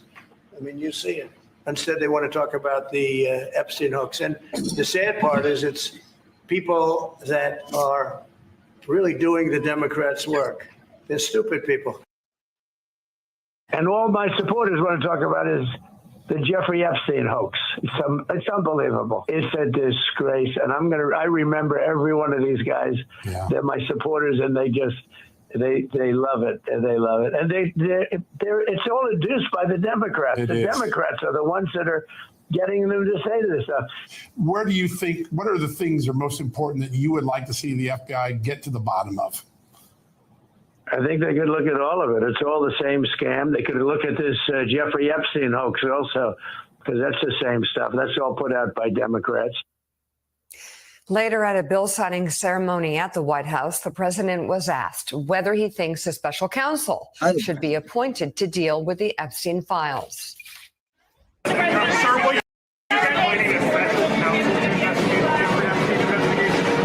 have nothing to do with it.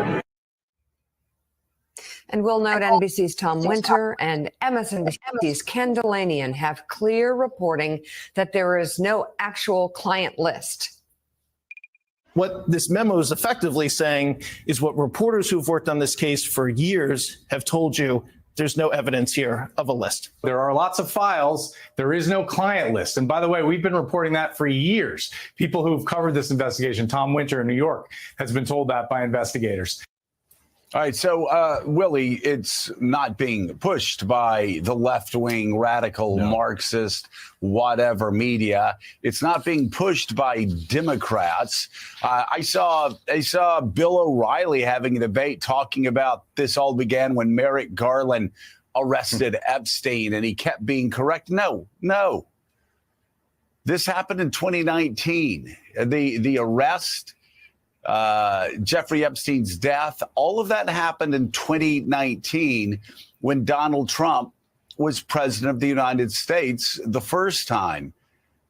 It wasn't Democrats going through the 2024 campaign, 23, 24, saying we're going to get this information out. It was people like Charlie Kirk.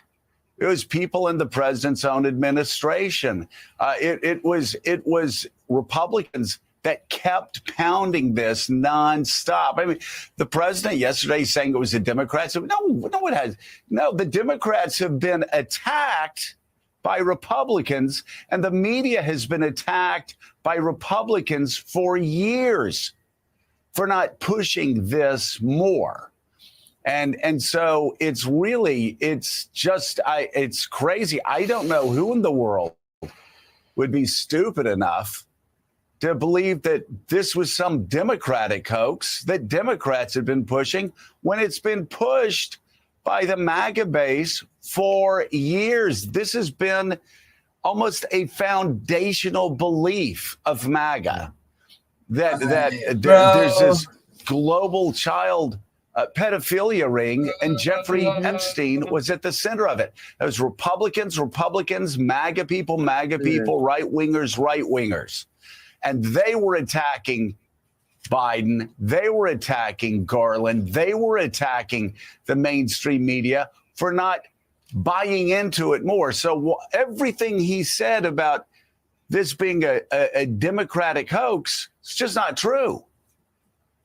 That's exactly right. And it is foundational, as David French explained really well with us yesterday. He took time and explained how this idea was born, how it became an obsession, and how it is foundational in the way that many MAGA supporters, many in the far right wing of our politics, believe that the leadership, that the elites in this country are a part of some cabal, as you said, of pedophilia. It goes back to Pizzagate and QAnon, and we can get into all of that. This is an obsession. This is foundational in the MAGA culture. And that what's been really interesting is many of Donald Trump's supporters are not buying what he's been saying over the last couple of years. When he says it's the Democrats, it's the Democrats, it's the Democrats, He's using the term hoax. What part of this is a hoax? Do you not believe that Jeffrey Epstein did the things he was convicted of doing, the further things that he's accused of doing before he died as he was awaiting trial? What is the hoax part of this? It is not Democrats and the supporters that have been by Donald Trump's side and have rarely, if ever, spoken out against him, continue to do so yesterday. They're upset about the way he and his administration are handling this case. Mr. President, the emphasis on Epstein is truly the best intentions of your most loyal followers. And it's not that people are saying, you know, they want to learn about Epstein because they have any suspicion of President Trump. No, have an understanding of your supporters and your followers here and know that they're not trying to take you out. They're not trying to fall for a hoax. A leader who can convincingly bring transparency to this case will win loyalty and support from people who have been jaded about politics. And Trump can be that leader. Bringing this into the public arena was President Trump. That's a matter of historic record. It's not up for debate. It's the administration and their handling of this, which is why everyone's talking about it. It didn't have to be handled this way. It's been abysmal, and people aren't satisfied. And that's what all available polling shows. I find it stingingly ironic that Trump compares all of these things to these hoaxes. And the reason we know they're hoaxes is because evidence was released. If you talk about this, I'm going to excommunicate you. Well, you're not the Pope, bro. I mean, you're not speaking from the throne ex cathedra. Anyone who disagrees with anything I say is banished. And I'm not saying Trump land is a cult. The Democrats are the cult of hating reason and logic and common sense. But when Trump starts behaving like that, it starts getting into cult territory. Charlie Kirk, Benny Johnson, and there, Alex Jones. Trump's former national security advisor, Michael Flynn, joined the chorus as well, posting a lengthy statement on social media, pleading with the president to reconsider his stance on this case. Joe, so there you have it, some of the most powerful voices in the MAGA movement, ranging from Charlie Kirk, who really speaks to young members of the MAGA movement, to the very most extreme in Alex Jones and InfoWars, saying, we don't like being told we're stupid for wanting transparency about something we've been obsessed with for years and years and years. Well, yeah, and I mean, you're also hearing it from from all across conservative media. You're hearing it from Megyn Kelly yesterday. She interviewed Mark Halperin, talking about, well, this just doesn't make any sense at all to be attacking supporters and to be saying that they're stupid, that he doesn't want their support, and then saying that they're buying into a Democratic hoax that everybody knows wasn't a Democratic hoax, because these people with podcasts were the very people that were pushing it the hardest from 20, 21, 22, 23, 24. And you just can't say halfway through 25, oh, nothing to see here, move along, move along. And if you don't move along after you said this for 5 years and believed this for 5 years, and this was a foundational belief of the MAGA movement, you can't tell those same people that they're stupid, that they're excommunicated, and that somehow Joe Biden and Merrick Garland did this. I will also say, too, you start throwing hoax around with an Epstein investigation, one of the worst pedophiles in American history. And I don't think anybody doubts that. You start calling that a hoax. Hey, blah, blah, blah, blah. Oh my gosh, I'll play this one from Fox. I'm so tired of hearing this MSNBC and everybody just blah, blah, blah, blah, blah. My God, this is horrible.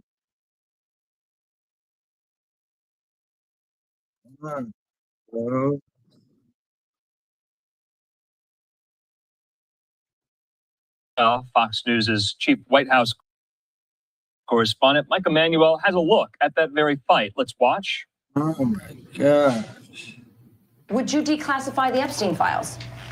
Yeah, I would. That was then candidate Trump a year ago on the push for the FBI to release classified info in its investigation into the late accused sex trafficker, Jeffrey Epstein. Now, President Trump is pushing people to move on, including those in his own party. But I don't understand why the Jeffrey Epstein case would be of interest to anybody.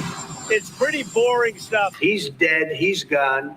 And all it is the certain Republicans got duped by the Democrats, and they're following a Democrat playbook. But the president's change of tune is now threatening to fracture part of his MAGA base. Trump taking to Truth Social Wednesday, labeling those still talking about it his, quote, past supporters. A DOJ memo last week insisted there was no evidence that Epstein maintained a list of influential clients. That didn't sit well with those who've long alleged the government is hiding something. Release the Epstein files, am I right? Yeah. The push for more transparency is gaining steam on Capitol Hill, with the House Speaker weighing in Wednesday. You need to have all of the credible information released for the American people to make their decision. We trust the American people, and I know the president does as well. So far, President Trump has deferred to Attorney General Pam Bondi on what, if any, information to release. In Washington, Mike Emanuel, Fox News. But let's bring into the conversation our friend there, politics editor at the Washington Monthly, Bill Scher. He joins me. Bill, good to see you here. So first off, let's go back to 2015, 2016. Donald Trump said on the campaign trail at that time, he could stand in the middle of Fifth Avenue, shoot someone dead, he wouldn't lose any support. He's losing support now over the Epstein saga here. Is Teflon Don wearing thin, Bill? Hi, guys. Well, this is the one development that does seem to really weaken. All right, guys. I'm going to go ahead and chop it up with the chat for a minute. And then I'm going to re-kick this stream and start another one, because they already surpassed my views for the moment. So what's up, Doug? Doug says, first of all, whoever gets her information from MSNBC is a dumbass. No doubt. I agree. I try to be fair. I try to play stuff for everybody, you know. I've tried to make it so that you guys could see every single angle of it from every single source.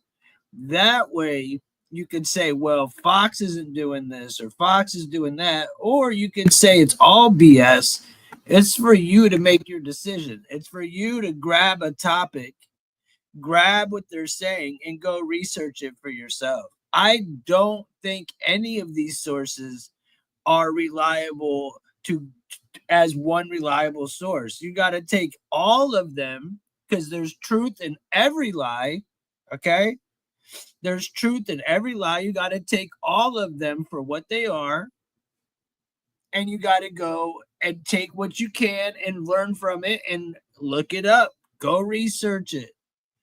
That includes Fox. That includes MSNBC. That includes CNN. That includes everybody. Independent, you know, think for yourself. Don't, like, these people can only give you whatever. But if you noticed, no matter what source we were using, they were all saying the same thing. They're all saying the same thing. So, I mean, yeah, we could bitch about what sources, but the point, y'all want Epstein information, and the only way you're going to get it, it's not coming from Fox right now. There's very little stuff coming from the right. Believe it or not, I'm going to have to do some research and get some of these Alex Jones videos and Candace Owens videos and stuff like that, because believe it or not, the right's really, the Fox isn't really covering anything. It's, of course, it's the left just hammering it away. All the left-wing media is just hammering this Epstein stuff to death, hammering it to death. So, I just wanted to point that out. Who else do we got? If Trump is so against us seeing the files, how was he feeling when Epstein was facing a trial and the Epstein just dies? I can't, I can't, as far as that goes, I feel like he shouldn't have let him get unalived. I feel like that was under Trump's watch. I do feel like he ran on locking up Hillary, and he didn't. So, whatever. It is what it is. I mean, I can't defend it. I can't deny it and say that there's not a question, because obviously there is. What's up, Renata? How you doing? I'm doing good. Thank you.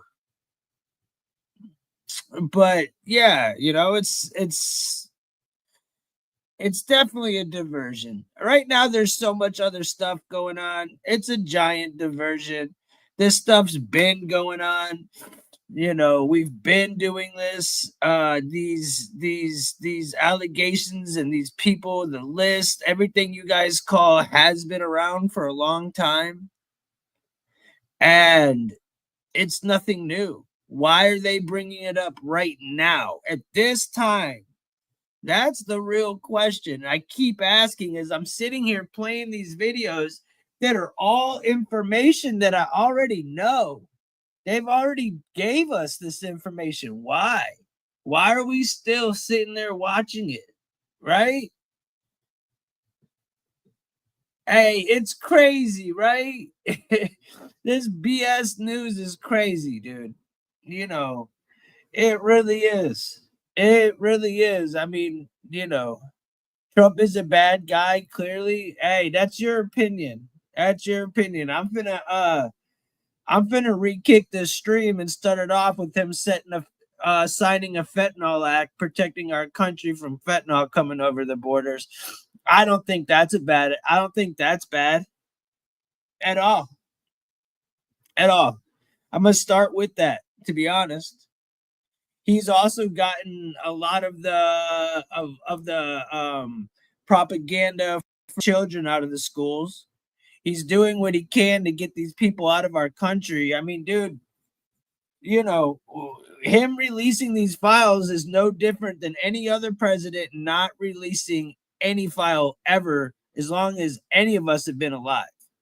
That includes the boomers all the way down to the Gen Zs or Xs or whatever the hell you are these days. Okay?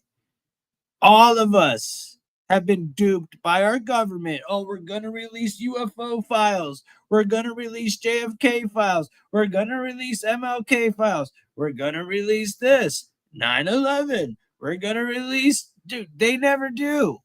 And when they do, it's all redacted. There's blacked out. You'll never get the full truth.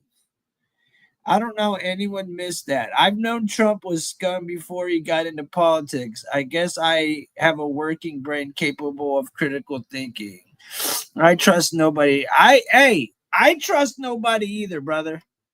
I hear you on that. And I never liked him to begin with either.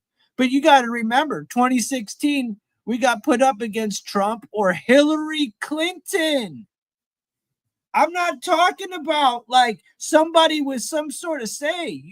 Trump, Clinton. Clinton has a body count. Her husband was impeached. He's been on the list more times than anybody. Do you get where we weren't given any opportunity? Then they give us who? Biden? Dude's dead. That was just not even a real election. That was just a total shit show. And then they give us freaking, Kamala as another choice. Who are you going to choose? Who are you really going to choose, bro? No one promised any of that.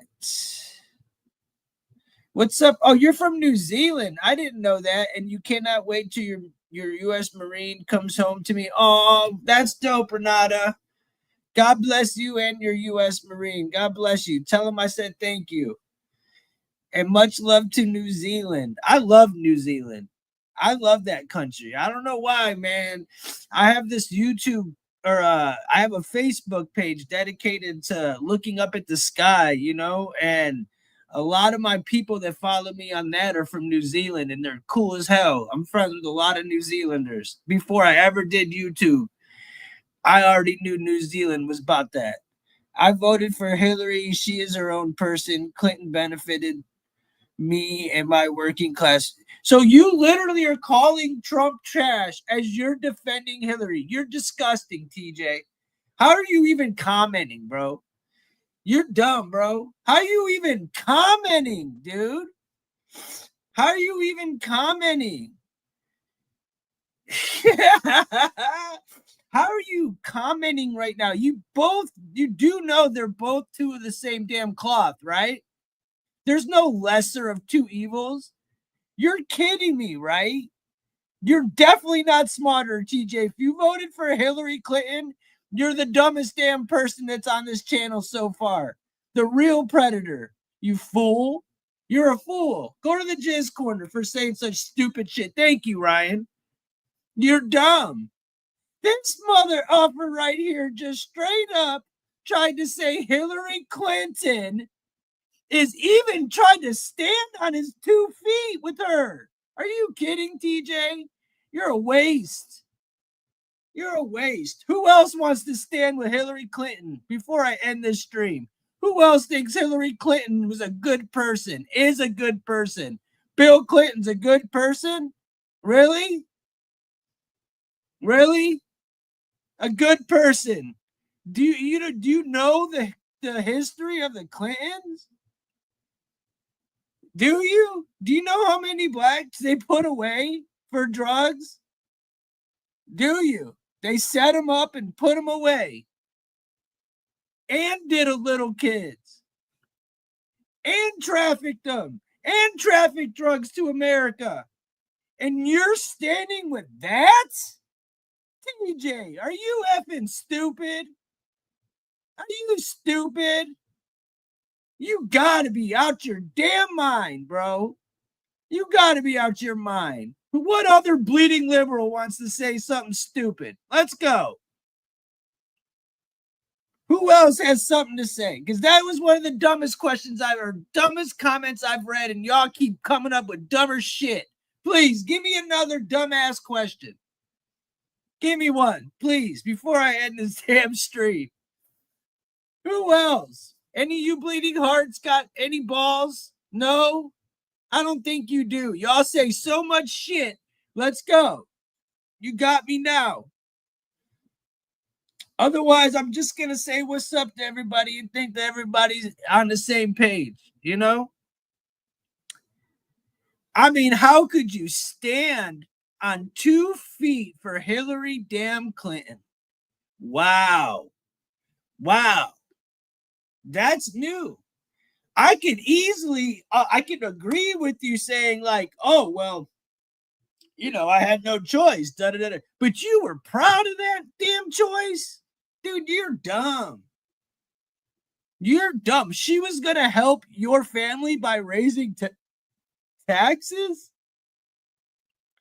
Dude. This dude is out of his damn mind, man. Down the community communist. Yeah, Pablo. These people are out of their effing mind, dude. I mean, out of their damn mind. I'm not going to let it go. I'm going to end this stream and still be bitching about you, TJ.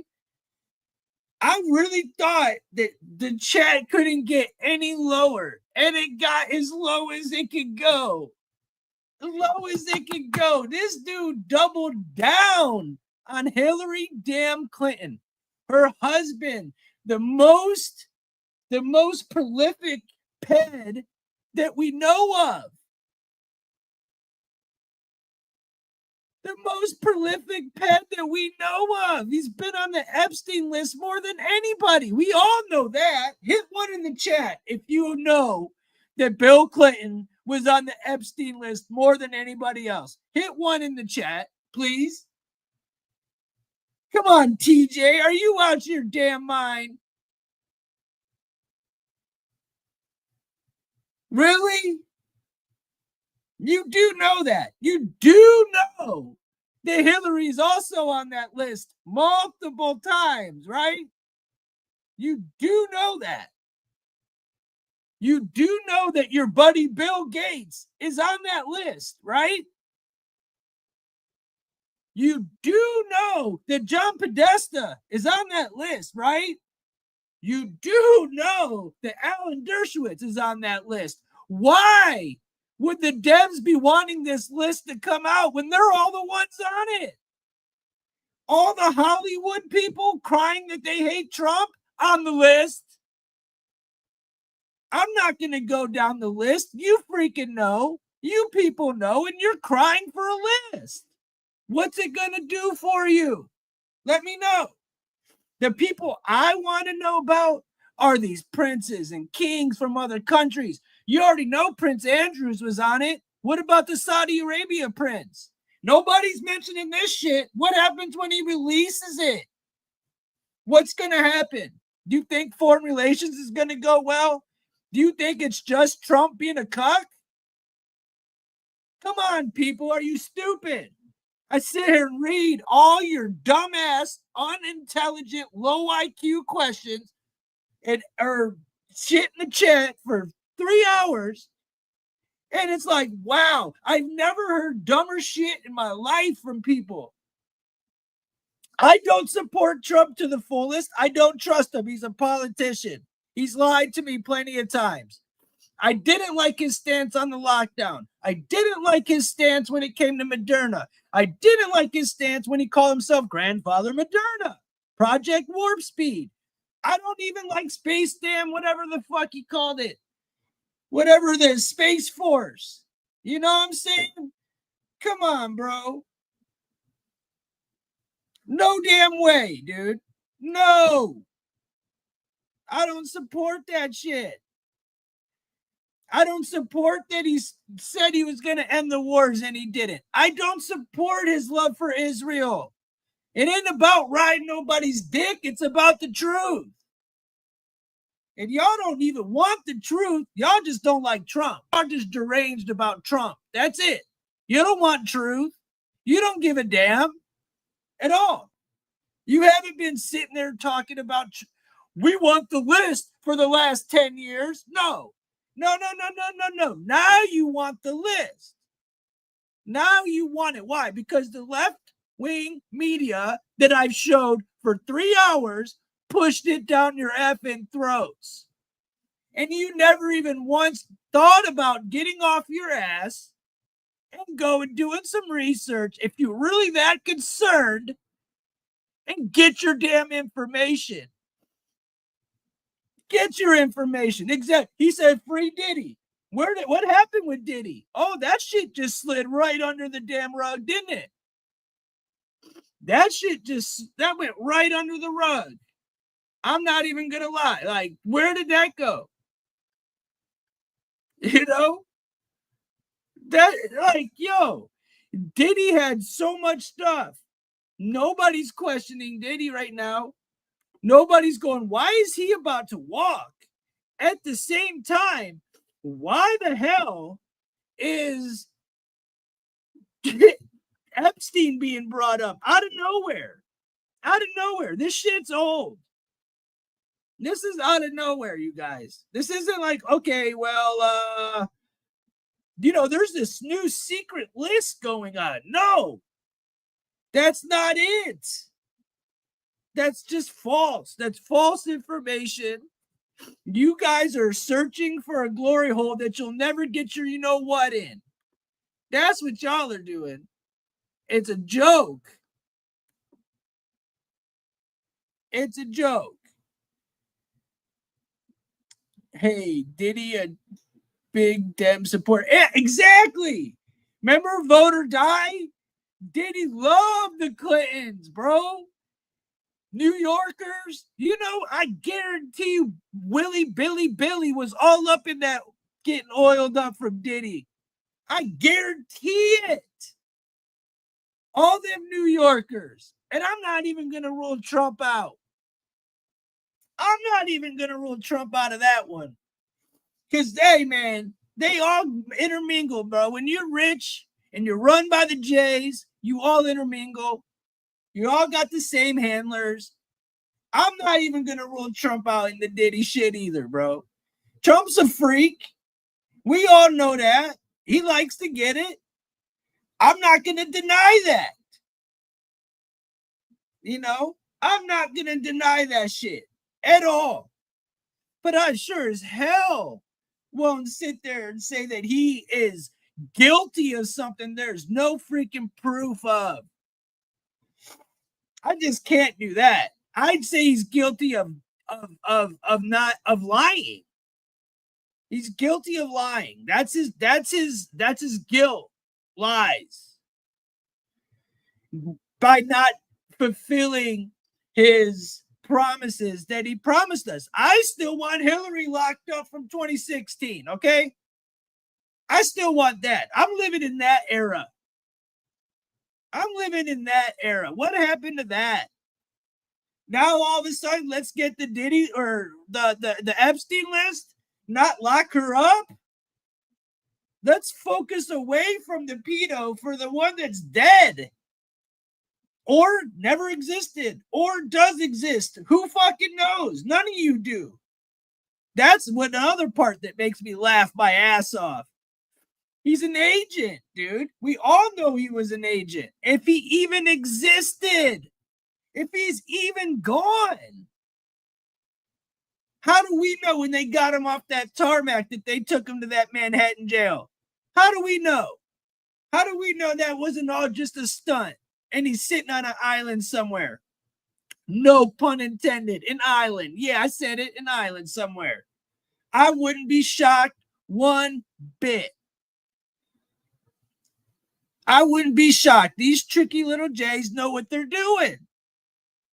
And now they're controlling your media to brainwash you to not even pay attention to what's really going on around you. The actual real shit, the real children that are coming up missing every single day. You know, the wildfires being started in California. Gavin Newsom and what's her name? Not doing shit about it, letting them people burn up. Nobody says shit about that. Nobody cried about, look, I've been going live doing these streams through all that. Nobody had any more outrage than they have this week with Epstein. Nobody said shit about them not helping them people in California or them people in North Carolina or what's going on in Texas. I had one day of Texas love. Besides that, nobody wants to hear about Texas. They don't. I do. I'm going to keep it alive. That tells you all you need to know. That tells you all you need to know about how brainwashed this media and these people are. Like, what's more important? Getting shit done, foreign relations, dealing with what's going on around us in our country, or just bugging a guy about a fucking file of videos. Are you going to watch the videos if they're released? How are they going to release the videos to the public? If it's a bunch of CP, how are they going to release it to the public? Who's going to watch it? You guys want to watch CP? Are you guys going to study those videos? Are you? Because you know they're not going to give them to us anyways. This shit's crazy. I mean, the more I think about it, the more outlandish this shit really is. I mean, really. Wow. I mean, Ghislaine Maxwell was already locked up. All the information came out. Nobody went and did the research, did they? Did they? Nobody sat there through the last 21 or 28 days of Puffy's trial? Did y'all read any of the transcripts? Did y'all look into it at all? See the names that were involved? LeBron James, He was mentioned like 27 times. Jay-Z, all types of people you love. Prince, Michael Jackson, Whitney Houston. The names go on for days. Days, I say. But nobody's crying for that shit. There's actual names mentioned. People alive, young people. What about Justin Bieber? Look what that man did to Justin Bieber. Y'all ain't saying shit. Nothing. Look what they did to not just Justin Bieber. Look what they did to Usher. Come on, bro. Come on, bro. That Meek Mill tape was disgusting. Did they get Biggie? All these are questions I want to know. But let's go back and let's review some shit we already know. That just makes no damn sense. Melting, always drifting away. Corey says, but was out of line with that. Deltron, what's up, bro? What's good with you, Deltron? Let's see what this chat saying over. Anything really? Hey, I mean, you know, it is what it is. I don't really need the chat to keep me going. Trump's so afraid of this. He is not afraid of this. Look, if Trump's afraid, he's afraid of deep state or whoever's controlling him to murk his ass off. Or he's waiting for the right time to release the shit. In my opinion, from just the research and from what I know, what is he afraid of, bro? If they had anything on Trump, they would have already released it, dude. They tried with Russia. They tried with Stormy Daniels. They tried with Ukraine. They've tried the Comey shit. They've tried it all. Trust me, if they had it, it would be released. That shit would have been released. It would have. The Dems would have drooled to have that shit. But no. You know why it didn't get released? Because they were the ones on the list. They were going to expose themselves? They're going to expose themselves? Man. I can't even believe it. He can't stop lying, trying to make it go away. What do you mean? Lying about what, though, bro? Wait, what go away? What in your minds do you think Trump did? When they've got all this proof of all these other things, but no proof of Trump besides some fucking pictures, what do you think that you're going to get? What information do you really want? I mean, craziness. Y'all crazy. I mean, I literally just heard somebody say Hillary Clinton was great for him and his family. Unreal. Yeah. Oh, my God. If there's nothing for him to worry about, then he can just... Oh, I just told you, bro. Are you dumb? Are you dumb, dude? Did I just say that if he fucking could release this, he could probably get unalived? He'll end up on that Clinton count. Come on, bro. Come on. They already tried to get him once. They put a $40 billion bounty on him already, blaming Iran. I'm not making excuses. I'm just telling you the truth. Unlike any of you dumbasses, I actually have a fucking free brain. You know what I'm saying? I speak and think for myself. I don't let this shit deter me from the truth. I go do my own research. I've been in this shit for so long. All I do is talk about the truth. But when you talk truth, you get 51 viewers. When you talk bullshit, you get thousands of viewers. Go look at my numbers. That's just what it is. It is what it is. I mean, I had 300 people in here while I was sitting there agreeing, talking to people for 2 hours. But you start ranting about this, they're not going to push you. Why? Because the truth hurts. The truth hurts, bro. Y'all ain't ready for it. Obviously, y'all ain't ready for the truth. And then when you get it, y'all ain't even gonna know what to do with it. That's the funny part. Y'all won't even know what to do with the truth. Yeah, the truth. Which something you have not presented once yet. The truth. You wouldn't know what to do with the truth, bruh. If the truth bit you in the ass, you'd get scared. Because it's all up in your face right now and you ain't doing shit about it, bro. You know what I'm saying? You ain't saying shit about it. All you're saying is nonsense. You ain't worried about shit, bro. Nah, you're the one that's been crying forever, bro. I'm just calling you out to your fucking shit, bro. You suck. You don't want the truth. What truth do you want, bro? Answer my question. What do you want? What's going to get exposed? I'm a believer in what, fool? In what? You dumbass? You ain't got nothing to say. That's what you liberals do. You blah, blah, blah, but you can't answer an effing question because y'all are dumb. You're brainwashed. Go chat GPT my question, please. Go chat GPT it. Give it to me the answer. Come on. I know you can't think for yourself. Go ask Google. Go ask Google what to think. Go on. Be a good little boy. Go ask Google. Because I know your dumb ass can't think of it yourself. I bet you're Google's best friend, dog. You sit there and Google every damn thing, every comment. I know Google's dumb as shit, but I don't even know if Google's this fucking dumb, bro.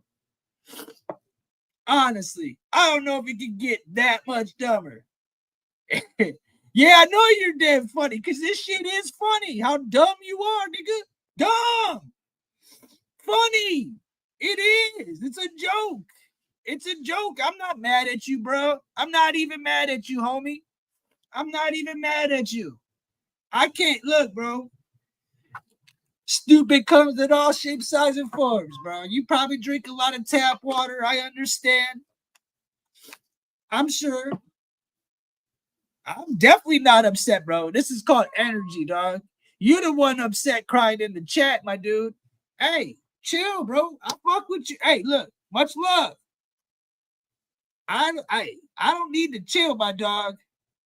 Yes. Yeah, you sipping on fluoride, bro. That's got your brain a little messed up at the moment, son. Lay off that red 40, my friend. Try drinking some water.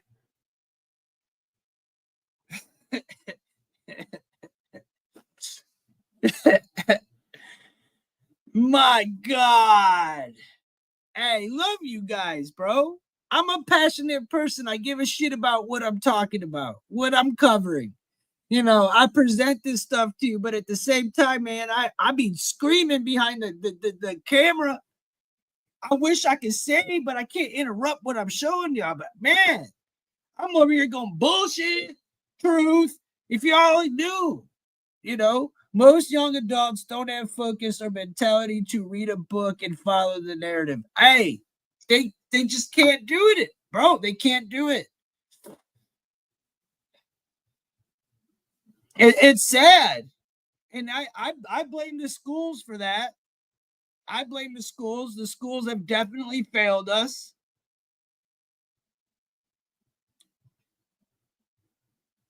Yeah, I do talk quick. So what? Do you want me to speak like some bum? That's not why people follow me or watch me. If you want to go watch some bum little nerdy ass mug, then go watch it. But that's not what my people want. So yeah, bung ho, whatever your name is. Take that ass somewhere else, bro. Take it. Go find some old fucking crusty dude and listen his slow ass tell you nothing. Go for it, bro. Ain't nobody stopping you. Ain't nobody stopping you, brother. You're a free man.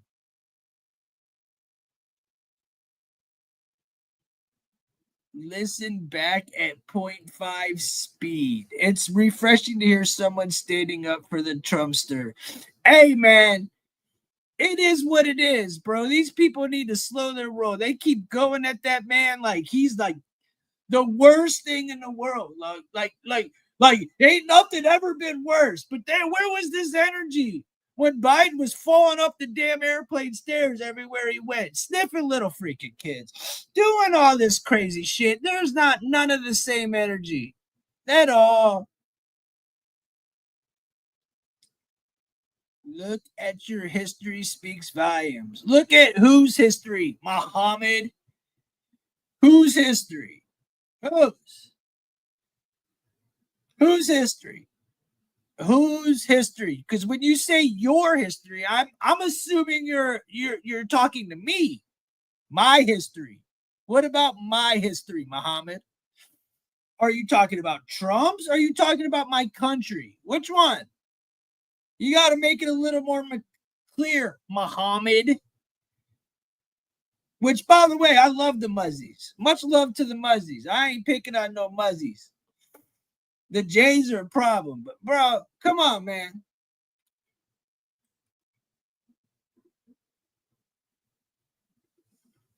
I'm waiting. I'm waiting. No? You ain't got nothing to say? You just a bot? I got you. I got you. All right, bot.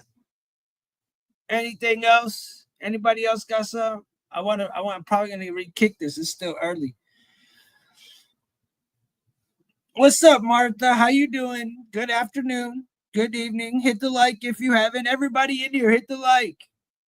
Hit the subscribe if you like what I'm saying. Cool. If you don't, hey, you can come in here and bitch me out every day. I don't give a damn. I don't care. This shit don't hurt my feelings at all. That's it. It don't even bother me one bit. Good afternoon to you. Good afternoon to you. Who all smokes in this bitch? Anybody who smokes?